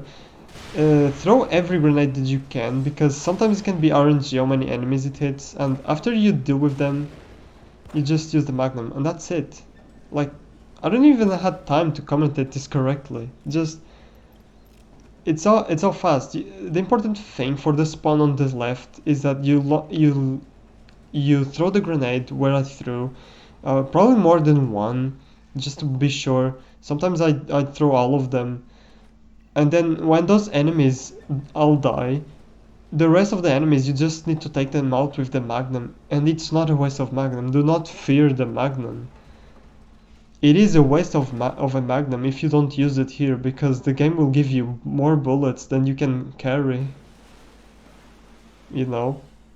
I think a speedrunner of this game said the same thing. Jigsaw Killer said the same thing. Do not fear wasting or using the Magnum in certain areas, because literally there's a lot of Magnum ammo in this game. It literally says that if you don't use it in specific areas, it's a waste of ammo, because there will be areas that you will have to, there will be areas where they will give you they'll give you a lot of Magnum ammo, and you won't even be able to carry it all.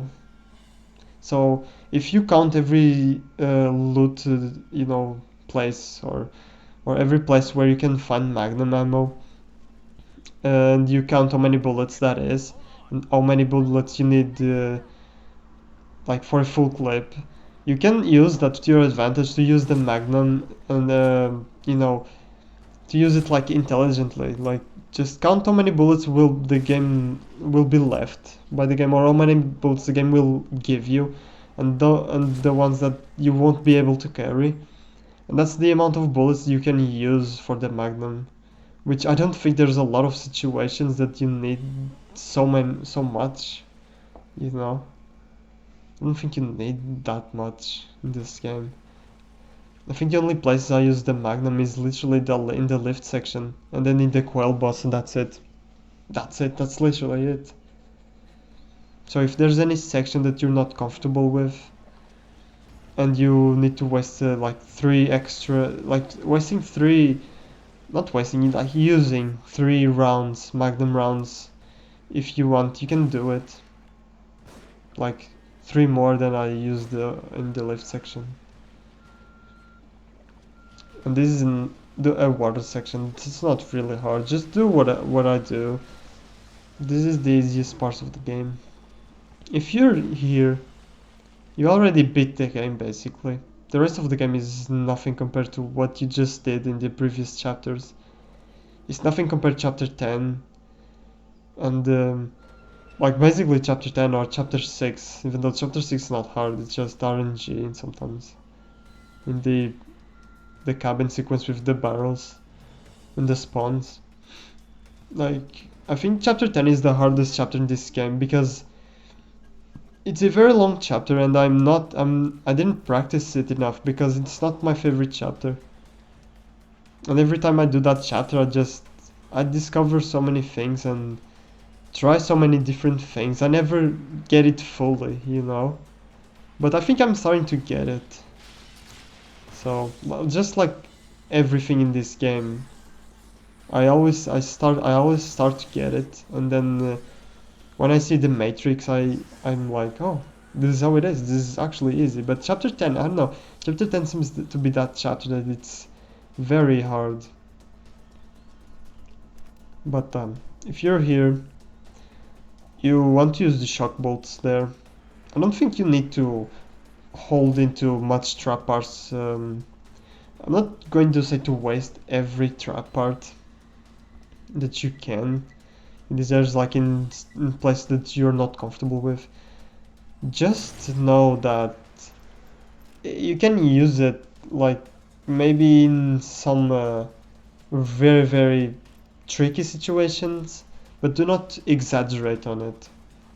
And you'll see, I will actually kind of use it in some tricky situations in chapter 13. So maybe that's true, because I will have more than enough for the end of the game.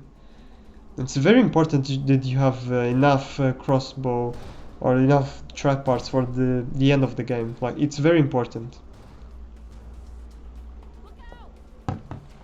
You don't want to get to the double keeper fight and have no trap parts. You will waste a lot of time. Oof, that was close. Oh, a Kidman really helps you here. She's even more useful than Joseph. Joseph was never this useful. I wished we had the Kidman AI in the section where you had to rely on Joseph AI to do things. And she doesn't even have a health bar too. How does that work? Joseph has a health bar, He gets in the way all the time. He dies very quickly, but he doesn't do damage to enemies. He doesn't do nothing. And here I am failing. The reason that I was kinda failing there and out of confidence is because for some reason my flashbolt wasn't stunning that guy. And I don't know why. On PlayStation 4, I came before this one, I came from PlayStation 4, and on PlayStation 4 you would always stun him. For some reason on PC, it's very specific where you need to shoot him. So here's another infamous part. The evil trap, evil like RNG trap part. But if you use harpoon bolts, it's nothing. You won't have any problems. You don't even need to use them on all of them. Leaving one is just enough. You just need to be careful where it's going. Just let it go to the opposite place where you need to go. And you'll be fine, but still be careful because it's kinda RNG and it's kinda evil. Those traps are very evil. If you don't deal with those traps, you'll have a very bad time. And I remember that the first runs I did on the Akumu, I never used to shoot those traps, and believe me, you don't want to do it the way that I did it. The RNG is just way too strong. You don't want to rely on the RNG with those things. Every time there's those things, make sure to get rid of them. It's not worth it. It will ruin the game. They just put that in there because people sometimes, maybe people won't think to use the harpoon bolts because I don't know, they see that it's dangerous to use weapons here, and maybe they get too much tunnel vision in the ways that you can get through this area. But even though you can use the harpoon bolts because they're not flammable, it's kind of thinking outside of the box. I guess you wouldn't, since you've been doing this game and you haven't used the harpoon bolts for anything really, because harpoon bolts are not very useful for a lot of situations, even though they are very powerful and can be used as a stun, a guaranteed stun for the enemies. Like, people wouldn't think to use the harpoon bolts for those things. But on the other difficulties, like normal difficulty, or is it survival? I think it's survival difficulty. It's not those spinny things that are in there. It's those monsters from chapter 10, those monsters with the hook. And I'm not going to waste matches, even though I don't think you need any more matches, but just to be sure. Matches are the best weapon in this game and you don't really want to waste them in one body that you can get rid of. Damn, I still think this is one of the best games I ever played. Just looking through this footage, just looking through the gameplay and how you can just tackle the situation, I think this is one of the best games ever made. There's really no other thing that is just... I just think this is one of the best games ever made. There's no joke. I don't know what it is. It's just Shinji Mikami is a genius, I will always be in Shinji Mikami's side, and I will always like his games as long as they are good. But sometimes, even when people think that Shinji Mikami games are not good, it's just because they don't play it in a more deeper level, I guess. Like Vanquish. There's people that think that Vanquish is just a third-person shooter, like generic third-person shooter. Can you believe that? They just don't play Vanquish like it's meant to be played, like they just don't go deeper into it, just think it's just a third-person shooter. Oh, it's very sad, but Shinji Mikami just... Same goes for God Hand. People said God Hand is just a clunky game, that it just doesn't work and it's too hard just for the sake of being too hard. Even though God Hand is a very good game, and you can, if you practice it enough, if you play it enough, you start to understand the game better. you will see that the game is just not hard to be hard. The game is just very specific, you know. It's a very interesting game, very creative game. It's done in a very interesting way, and I love it. You know, it's just Shinji Mikami game. It's just that when you play a game by Shinji Mikami and you can really explain it why it's so good and why it's so interesting and well made, it's just because it's a Shinji Mikami game. It's a Shinji Mikami game. It is that way because it's a Shinji Mikami game. He knows how to make games, and he knows how to make you know, interesting bosses. Even though this boss is like a Devil May Cry reboot boss, where you are in the platform and the boss is like in one place only, and like the telegraphing is so simple that you can easily predict what he's going to do, and this is this boss. And I don't mind it, it's fun, you know, it's something different from the other bosses. And it looks cool too, I like the way that it looks. The only hard thing about this boss is if you don't have any ammo, the worms can give you hell. It's very important you have at least a few grenades and the shotgun for the worms. Do not use the shotgun on the boss itself. Use it for the worms. It's very important that you don't let more than one worm alive. And I will leave one worm alive because I get out of ammo. There's another tricky section. I mean, the only thing I can give advice here, because in this section I have to admit that I'm a little bit out of practice. I don't practice this section a lot because it's not my favorite. I don't like the position that they leave you in. But the only thing I have to tell you is to prioritize the guys with the Molotovs and the dynamite, especially the dynamite guys, because the dynamite guys will come down from that platform, or that, you know, high level thing. I don't know what to say.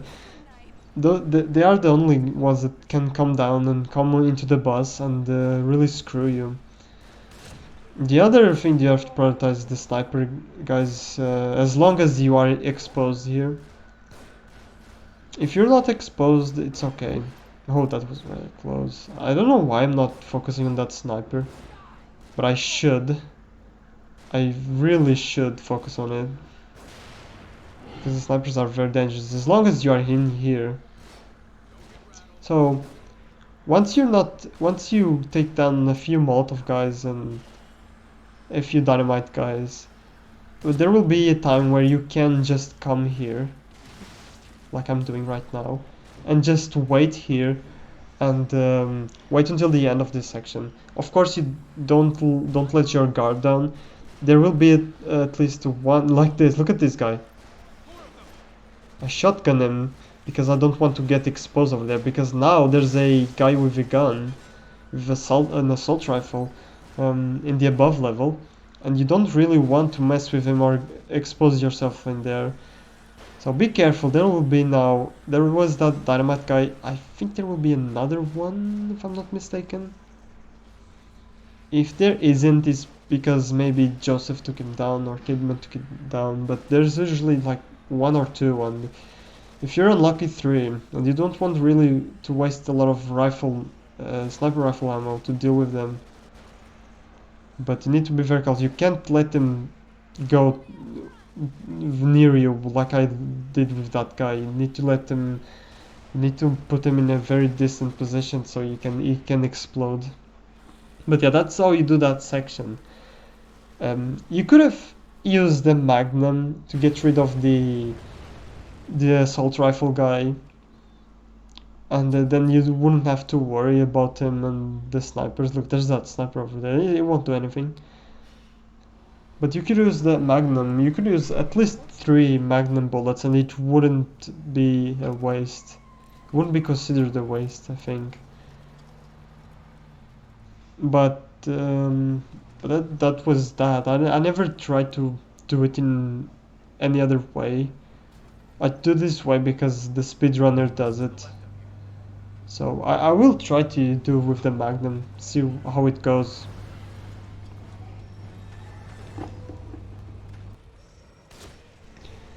Now we'll have this boss again. Again, not very hard, just need to wait for the telegraph and see where he's going to land with his attack. Be sure to be at the back end of the bus, because sometimes he can do an attack that affects the whole front of the bus, like not even the whole front, just it kind of affects all the bus area a little bit in the front, I guess, but it's not like it's just in the front. You know what I mean? It's a very specific thing, and when he does this, be ready to go over here. And the guy with a saw started to decided that it was a good time to work in whatever he's working right now, so I'm sorry about that. But here's the worms. Use the shotgun, and for some reason what am I doing? I'm out of ammo. I can't really see because of the preview, but yeah, I think I got out of ammo of everything I could deal with the worm, but luckily my shotgun had a very good spread there, and I could take them all out and only one was left. But that's one thing I hate, it's the shotgun spread for the worms. It's kind of weird. I don't really like how it is. It's just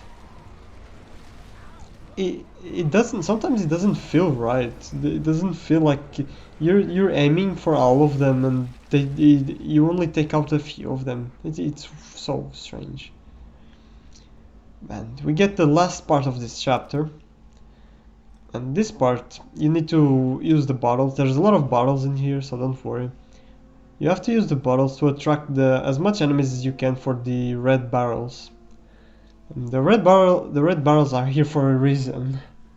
You know. I know when I was a new player, I would tackle this part in a very weird way. I would literally just try to kill everyone, like it was a normal like survival horror game.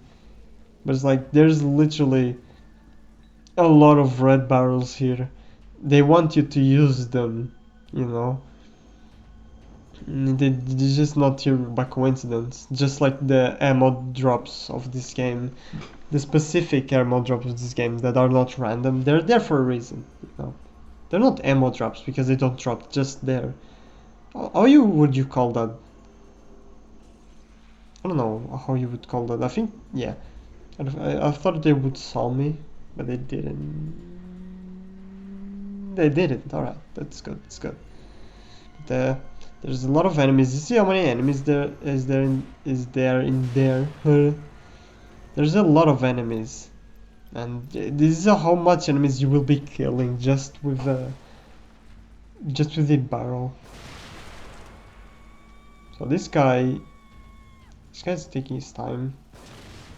Should have used the barrel, but I was afraid that the barrel would despawn before. Here it is. And that's it. That's basically the first part of this area and the hardest part of this area. The area that has a lot of enemies. Just done. It's very good. It's one of the sections that I didn't like about this game, but I started to like it because I know how to do it, I know how to tackle it. Though I have to say that I prefer the first chapters of this game than the later chapters, but I don't think they are bad. It's just a preference thing. They're all good. Every chapter in this game is good, you know. There's no bad. This game doesn't have a bad chapter in my opinion. They're all good chapters. If I had to think about a less good chapter, which chapter would I choose? I literally cannot think of a less good chapter. Maybe chapter 8, just because it's so short and you don't do a lot, and those baby things are kinda annoying. But I don't know. I wouldn't call it a bad chapter just because of that. Where would I call it? What, not call it, like what chapter in this game is just not as good as the other ones? I wonder if there is such a chapter. I don't think there is such a chapter. Okay, maybe chapter 1, just because you don't do anything really. But I like chapter 1 because of the aesthetic and what they went with. Like, the kind of it really shifts your expectations of the game, or not shifts, like it puts it's like the game gives you an expectation of how the game will be, and then it changes everything in chapter 2. And a lot of people didn't like that, because a lot of people liked chapter 1. They thought it was the best thing they ever see a horror game do, and then when they play the rest of the game they don't like it because it's just not what they were expecting. And I have to admit, chapter 1 is a very good chapter for me. It's one of my favorite chapters of this game. But I would say that it's not as good as the other ones, just because there's no gameplay. There's not a lot of gameplay in it. It's just introducing you to stealth mechanics, and that's it. But yeah, I guess this chapter is one of my less favorites, because I don't really like this residential area. And during my practices for this one, this is the level that I'm confused the most still. Not the level, the section. This particular section is the section that I'm the most confused still to this day. Even when I practiced and I know what to do, it's so weird to me. It's still so weird to me. I don't like it. I don't like. I love the open areas of this game. The areas where you have a lot of visibility. But the areas are this closed and you don't really know where the enemies are. It confuses me. I don't like it. So I will throw a bottle over there. And I will burn these enemies. And that's it. That's just that. That's how you get rid of like 3 enemies in a drop of a match, including a Ruby clone. And you won't waste any flash bolts. The good thing about this area is that it will give you a lot of trap parts. So don't forget, use the trap parts, or get all the trap parts you can in here. You'll have like this over here. There will be a couple more. Don't pick up the bombs.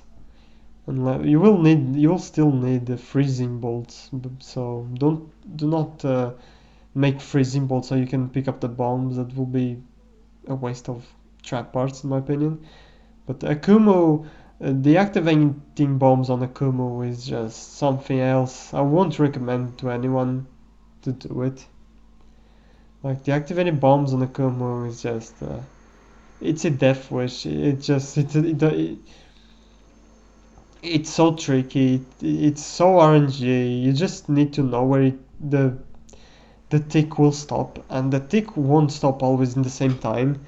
Like, if it did, you could practice it enough where you could just do it, with your eyes closed, because you know the timing. But it's not. The tick, it always changes. It's weird. It's something that I don't really recommend anyone to do. And I'm going to use the flash bolts over here to get rid of the rest of the enemies. I'm going to throw a bottle to somewhere, so a place, and do that. And I think this spawn now, there's only like 1 or 2 enemies left, so I'm going to wait for them here because I think they know where I am. And I will use a shotgun to stun them and burn them. Where are they? Are they here? I don't even know. This area always leaves me confused and I don't like it. I guess I will shoot that guy's over there. I will get rid of this bomb first. And then I will shoot him, and probably the other guy that doesn't want to come out will probably come over here. Oh, I didn't shoot a bomb. And I can stun him with the shotgun. Come on, let's see. It's so confusing. There he is. Look at him. that's it. I think that's it for this area. It always confused me. I don't know the exact number of enemies that it's in here, because if you get spotted, there sometimes can spawn extra enemies, and so I don't really know how many enemies there is. I think that's it. Yeah, I think that is it. I still didn't switch to another section, so I think that would be it. Maybe it's not. I think it's it. I'm just making sure that I don't miss anything, so I didn't immediately skip to the other clip. Yeah, I think that's it. I think that's really it. Just to make sure that people see that's it, I guess. Then again, look at how many trap parts there is. I'm at 60 trap parts, 61, or even more, 62. Yeah, that's it. There's here, this one. There's another one the other way. I don't remember if I get it, but I think I did. Did it? Did I? No, I didn't. Maybe I didn't want to risk it. Another, like, I thought that you could spawn another enemy if I did, so I didn't do it. Here's another trap. There's so many traps. Be careful not to expose yourself too much in here, because there is an enemy over there. It's hard to watch or hard to see because it's so dark, but here he is. You can see him a bit. Stealth kill him, and that's it for this section. I'm still not switching clip because there's the keeper here, and you can alert the keeper. So instead of me switching to another clip, I'm going to let the keeper go and then switch to another clip, so I can show you. There's even more trap parts over there. This place gives you a lot of trap parts, and that's good, because the final boss for this, the boss for this chapter is 3 keepers, and they are very spongy, bullet spongy. So even 3 more trap parts over there. Just see this. This is amazing. This is the chapter where you will refill all the trap parts. The yummy trap parts are even more over here. There will be even more inside of the other rooms, which I won't show. 70 trap parts, and then you can randomly get them in those boxes. So there's that too. Yeah, we'll do this for this guy. There will be another guy coming. There will be 2 more guys, and here I am thinking that I'm safe, but there's like this guy, and that scared me a lot. That was panic mode. So I'll kill those 2 guys because I want to explore the other rooms for more trap parts, and here it is, more trap parts. It's amazing. So 66 trap parts, 67 trap parts. But unfortunately I will have to waste or to make more trap parts over here, unless I have enough shock bolts. Yeah, I have more than enough shock bolts for this part. So again, as you can see, this is another one of those spinny discs section, which it means you want to use your shock bolts or your shotgun to deactivate them. Do not risk getting through this area with the RNG of the discs. Seriously, you don't want that. You just don't want to do it. It would be too crazy, especially because there's a trap over there where you need to go. There's a trap that you need to defuse, and you want to be sure to put that shock bolt over there so you don't get interrupted or you don't get killed while defusing this. But well, luckily the RNG was in my side if I didn't do it, so I didn't really needed to use this, so I just took it with me, back with me, and that was it. Here's Joseph, and here's the keeper fight. No. And for the keeper fight, the first it's very simple. You just want to craft freezing bolts and use the craft explosive bolts, or use whatever you have. And for the first keeper, the keepers will increase health as they spawn. Don't forget to shock the disc, to put the bolt where you are, so that the disc doesn't come near you. I don't know what I'm doing right now, but I think I'm going to waste all the explosives before I just go straight up and use all my, what do you call it, explosive bolts. So I'm going to use all the grenades that you don't really need for other areas of the game, and now I'm going to build more explosive bolts. I think I'm going to build one more. It's really needed. And yeah, I still have freezing bolts. The game gives you a lot of freezing bolts for this, unless I crafted before coming here. Then this one will have even more health, so three explosive bolts won't do anything to him.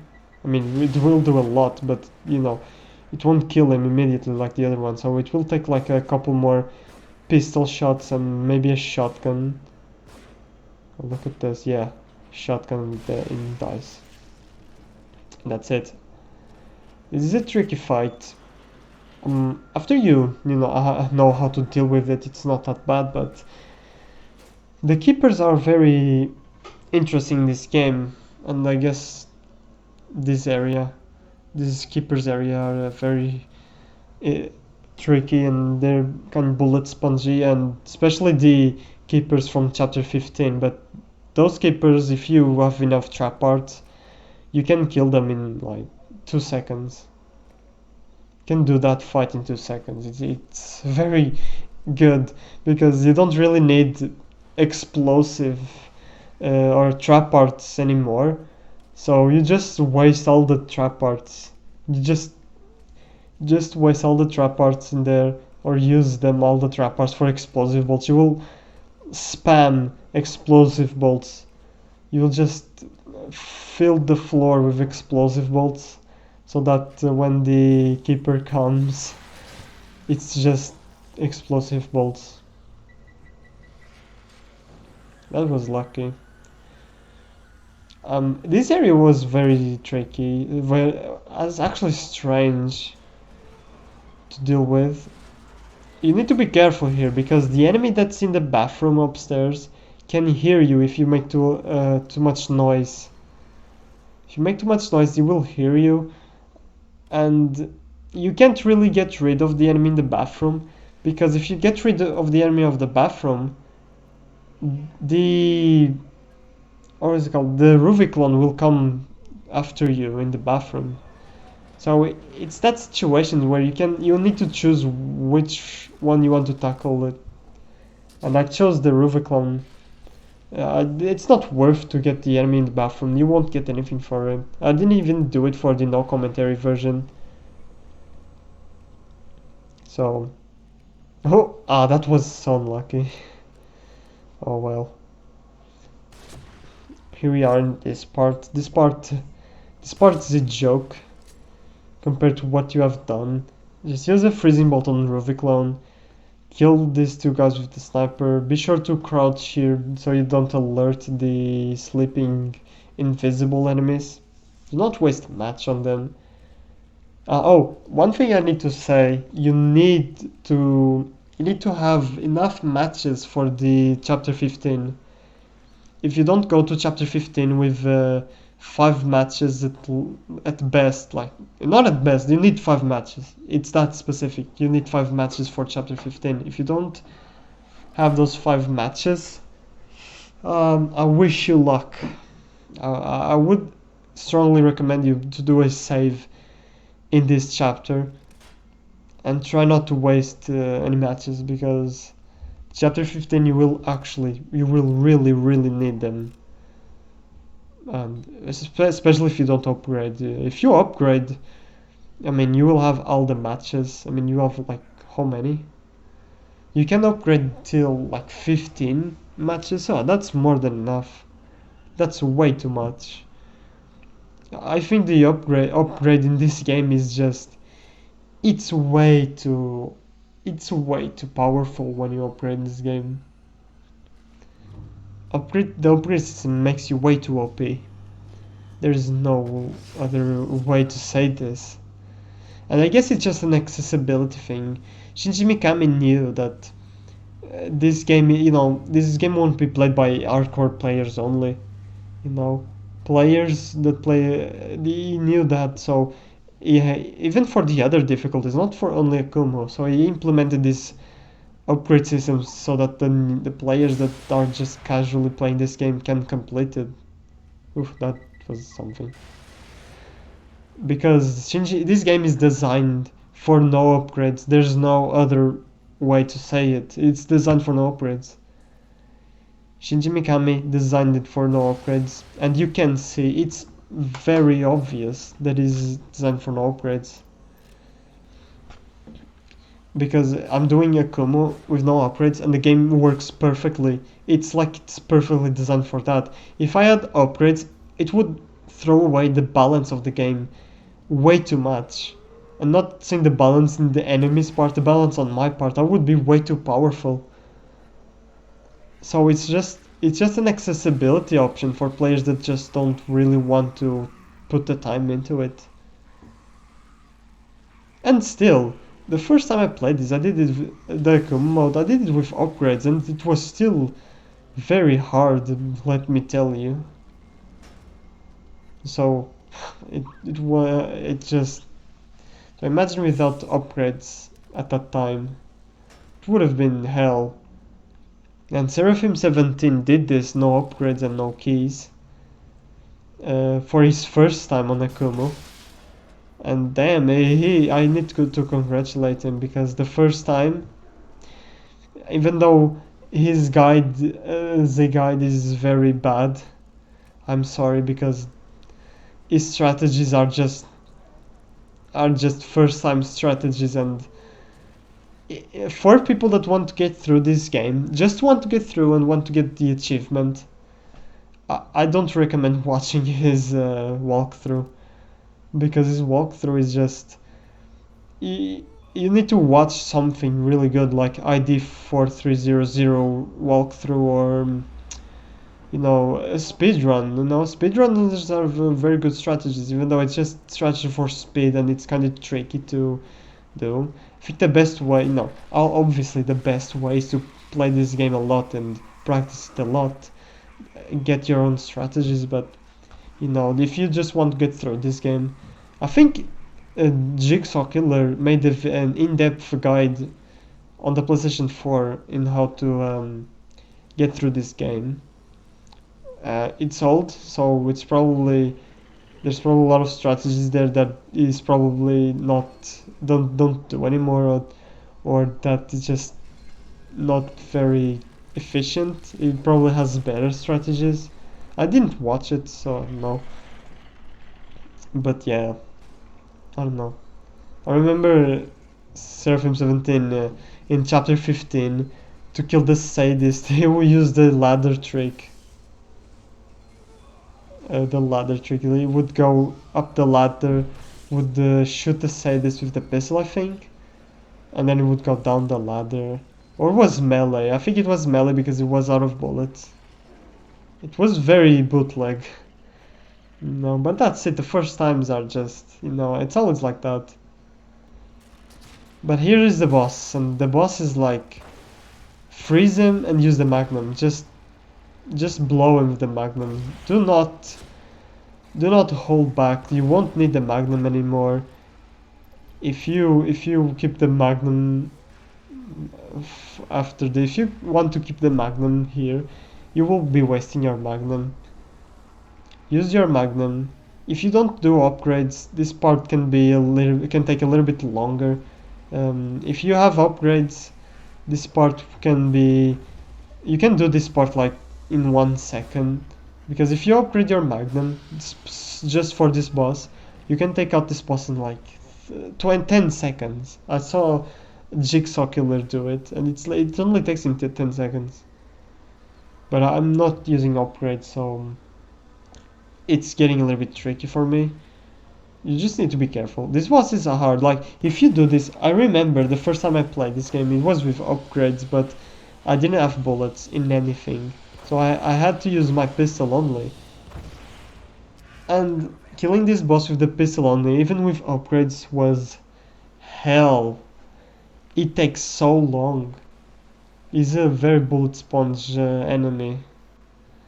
Yeah, you just used your magnum for a great, you know, you had a. This is the purpose for the magnum, just literally. And here it is, chapter 15, the last chapter.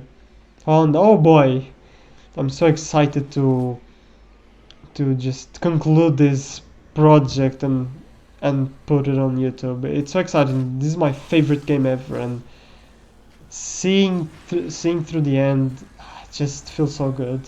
No, but you want to put you want just to put the shock bolts in very good places. You put it in these places, and you have a very good time in like spawn trapping the enemies. The first checkpoint for this area is very easy. You just need to spawn trap those enemies and put a shock bolt right over there, specifically over there. Wait for this spawn, and once they spawn and the cutscene stops playing, immediately go over there and burn the bodies. Try to be in a good position so you can burn all of them. I was kinda lucky there, but if you don't burn all of them, you can, shoot them in the head. And now the second checkpoint. The game will give you a lot of time to, get ammo, get stuff like that. The game will give you matches. It will give like 4 matches, I think, or is it 3 matches? I don't remember. The game will give you a lot of matches, but it's very important you start it with 5 matches, and you know why watching this gameplay. All you need here is shock bolts. Do not hesitate to make shock bolts for this area, for each spawn at least.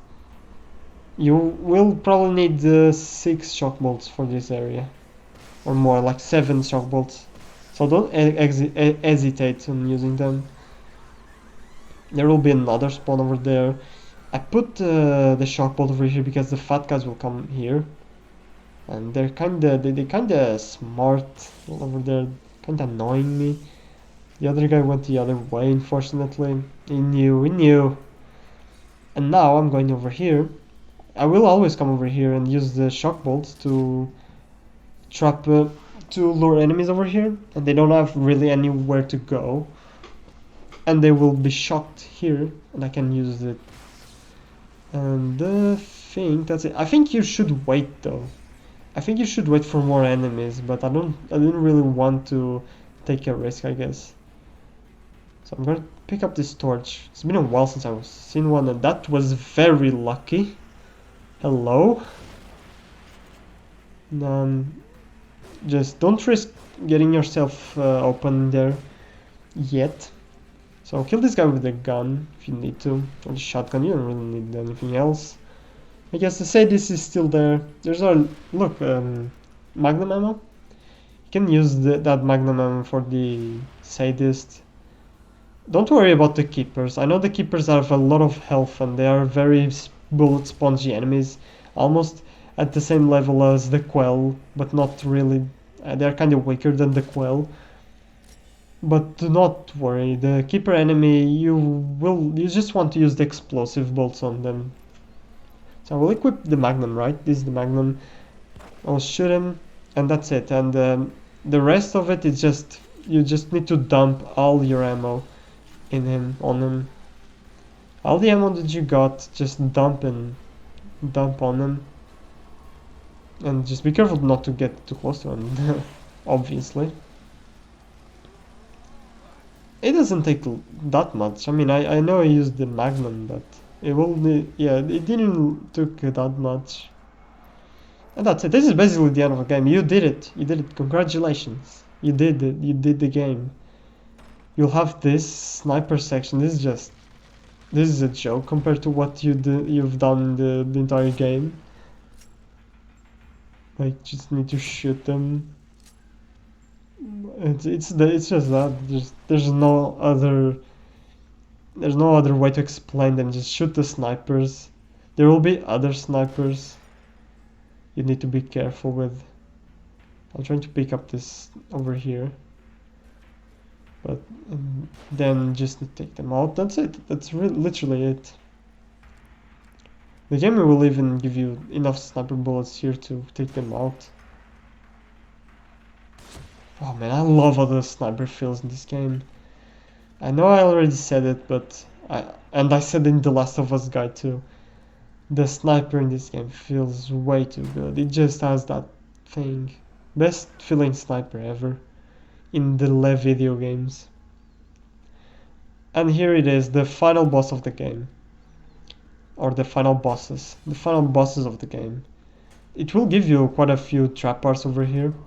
So if you come here with 30 trap parts, like 30, yeah, 30, if you're in the 30s, if you have like that much trap parts, you're very comfortable to do this fight. I don't even think you need that much, because I think some explosive bolts will despawn, because I don't think you can literally fill the whole floor with explosive bolts. I think there's some that will despawn, but just to be sure, I will just fill the floor. Just do it. I would recommend you to do a larger area, but I think doing what I'm doing is the best way. The only thing you need to be careful is to lure the keepers to, I guess, the exact place. Or, look, as you can see, it's probably despawning, right? You need to lure them kind of in the middle, because they will start kind of the sides, and if they don't go to the middle, the explosions won't get them fully. And there will be like always one that's going to be alive. So I'm like shooting them just to make sure that no one will stay alive, and usually it's the right guy that stays alive, so I shot them. That was it. That's simple. Took like 2 seconds. And here you have no danger of dying outside of traps. And there will be traps in your way. The traps are actually in your way. You need to defuse them. The ones that are not that won't cause you any harm, it's not even worth it. You won't need any trap parts anymore. So you just need to dodge the spotlights, and the spotlights won't kill you. Don't worry. The spotlights will only put you at the beginning of the stage. So this trap is kind of in the way, so I will defuse it. Oh, that was close. And you'll get a checkpoint over here. And the same goes for when you get spotted, you will come over here instead of the beginning of the stage. You can shoot the eyes that are the spotlights. There's like eyes, and you literally don't need ammo anymore, so why not? And I will get caught in here. I will get caught 2 times or 3 times actually. I would recommend you just shoot the traps. I'm using the keyboard, so it's kind of tricky to get around those traps. So I would just recommend to just shoot them. You won't need it. And look, the keyboard is it's just so tricky to get around this with the keyboard that I just got caught.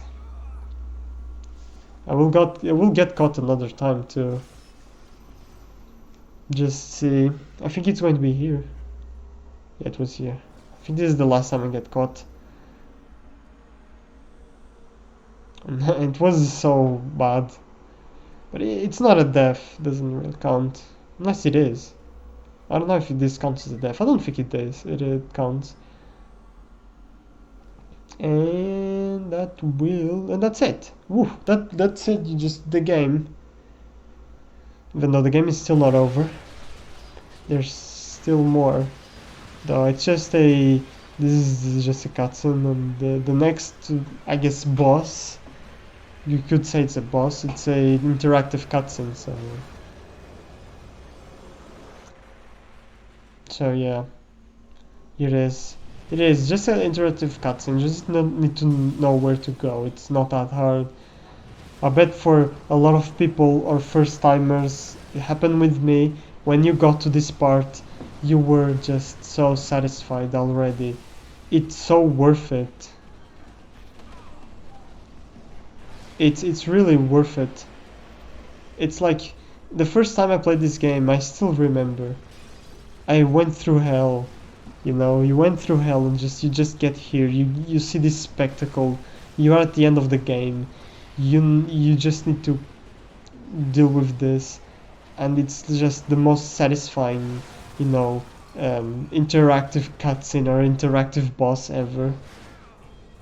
Because you got it through, you went through. You just need to do this, you know.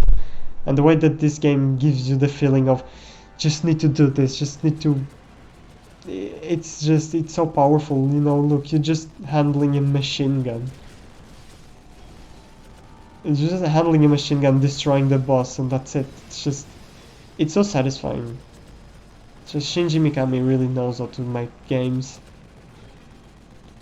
But what you want to do here, you want to, of course, obviously shoot the red parts, but you want to shoot his brain, the glass in his brain, because if you take out uh, uh, the parts in his glass or whatever here, you will take less time to, you know, to shoot it with the rocket launcher. The thing is, in PlayStation 4, this section is kind of weird, because on the PlayStation 4, it doesn't matter how much you shoot the glass. It kind of takes the same time, or it's kind of tricky. It's so weird in the PlayStation 4 version. The PlayStation 4 version, I literally die in this part of the boss, where you need to shoot him with the rocket launcher. I always die at least once because I run out of rockets. I don't know why it's like that, but on PC it's not. I take him out so quickly compared to PlayStation 4. It's weird. Here it is, the final moment. The moment that people were waiting for. The moment where if you're playing this in the first time, you're so happy that you got through this. We'll get the last achievement. Well, I mean, I don't know if this is the last achievement, but probably for a lot of people this is the last achievement. People will be like, oh, finally, the last achievement. I'm finally gonna do it. I'm going to get this platinum that it's like, how much is this? Difficulty score? It's like a 9, isn't it? A 9? 9.1 out of 10 of difficulty score. To me, this game as a difficulty score for platinum would be a 7. I did the platinum of this game 2 times now. Oh no, 3 times. If you count on Steam, even though I didn't do the DLCs. And it takes me now like 3 days to do the platinum for this game. It took me a month the first time, believe it or not. I didn't do it straight up though, so it took me probably like 2 weeks. But yeah, this is it. This is the part. And you need to shoot them. You need to be very accurate here. If you don't shoot them in a very specific spot, you will die. And it's so fast. Look how fast this is. Look how fast this is. Look how fast. It's so fast. Like, okay, maybe it doesn't seem fast to you, but it's very fast to me. And that's it. That's literally it. That's it. Devil Within done. Done and done. Akumu difficulty. Like, of course this to me is just another run, but for other people, oh man, it's probably a great achievement. But yeah, that was it. As you can see, 7 hours because I included all the cutscenes for the no commentary. I deviated and explored a little bit more. I did the optional cutscenes in the mirror world, so that's why it's kind of 7 hours. If it wasn't like that, it would be probably 4 to 5 hours. Total deaths 8, which is a lie. I don't even know why I'm looking at this. The screen is black for you, okay? But I'm looking at I'm looking at the screen, but yeah, whatever. This is the end, okay? And I hope you have a great day, and I'll see you in the next project.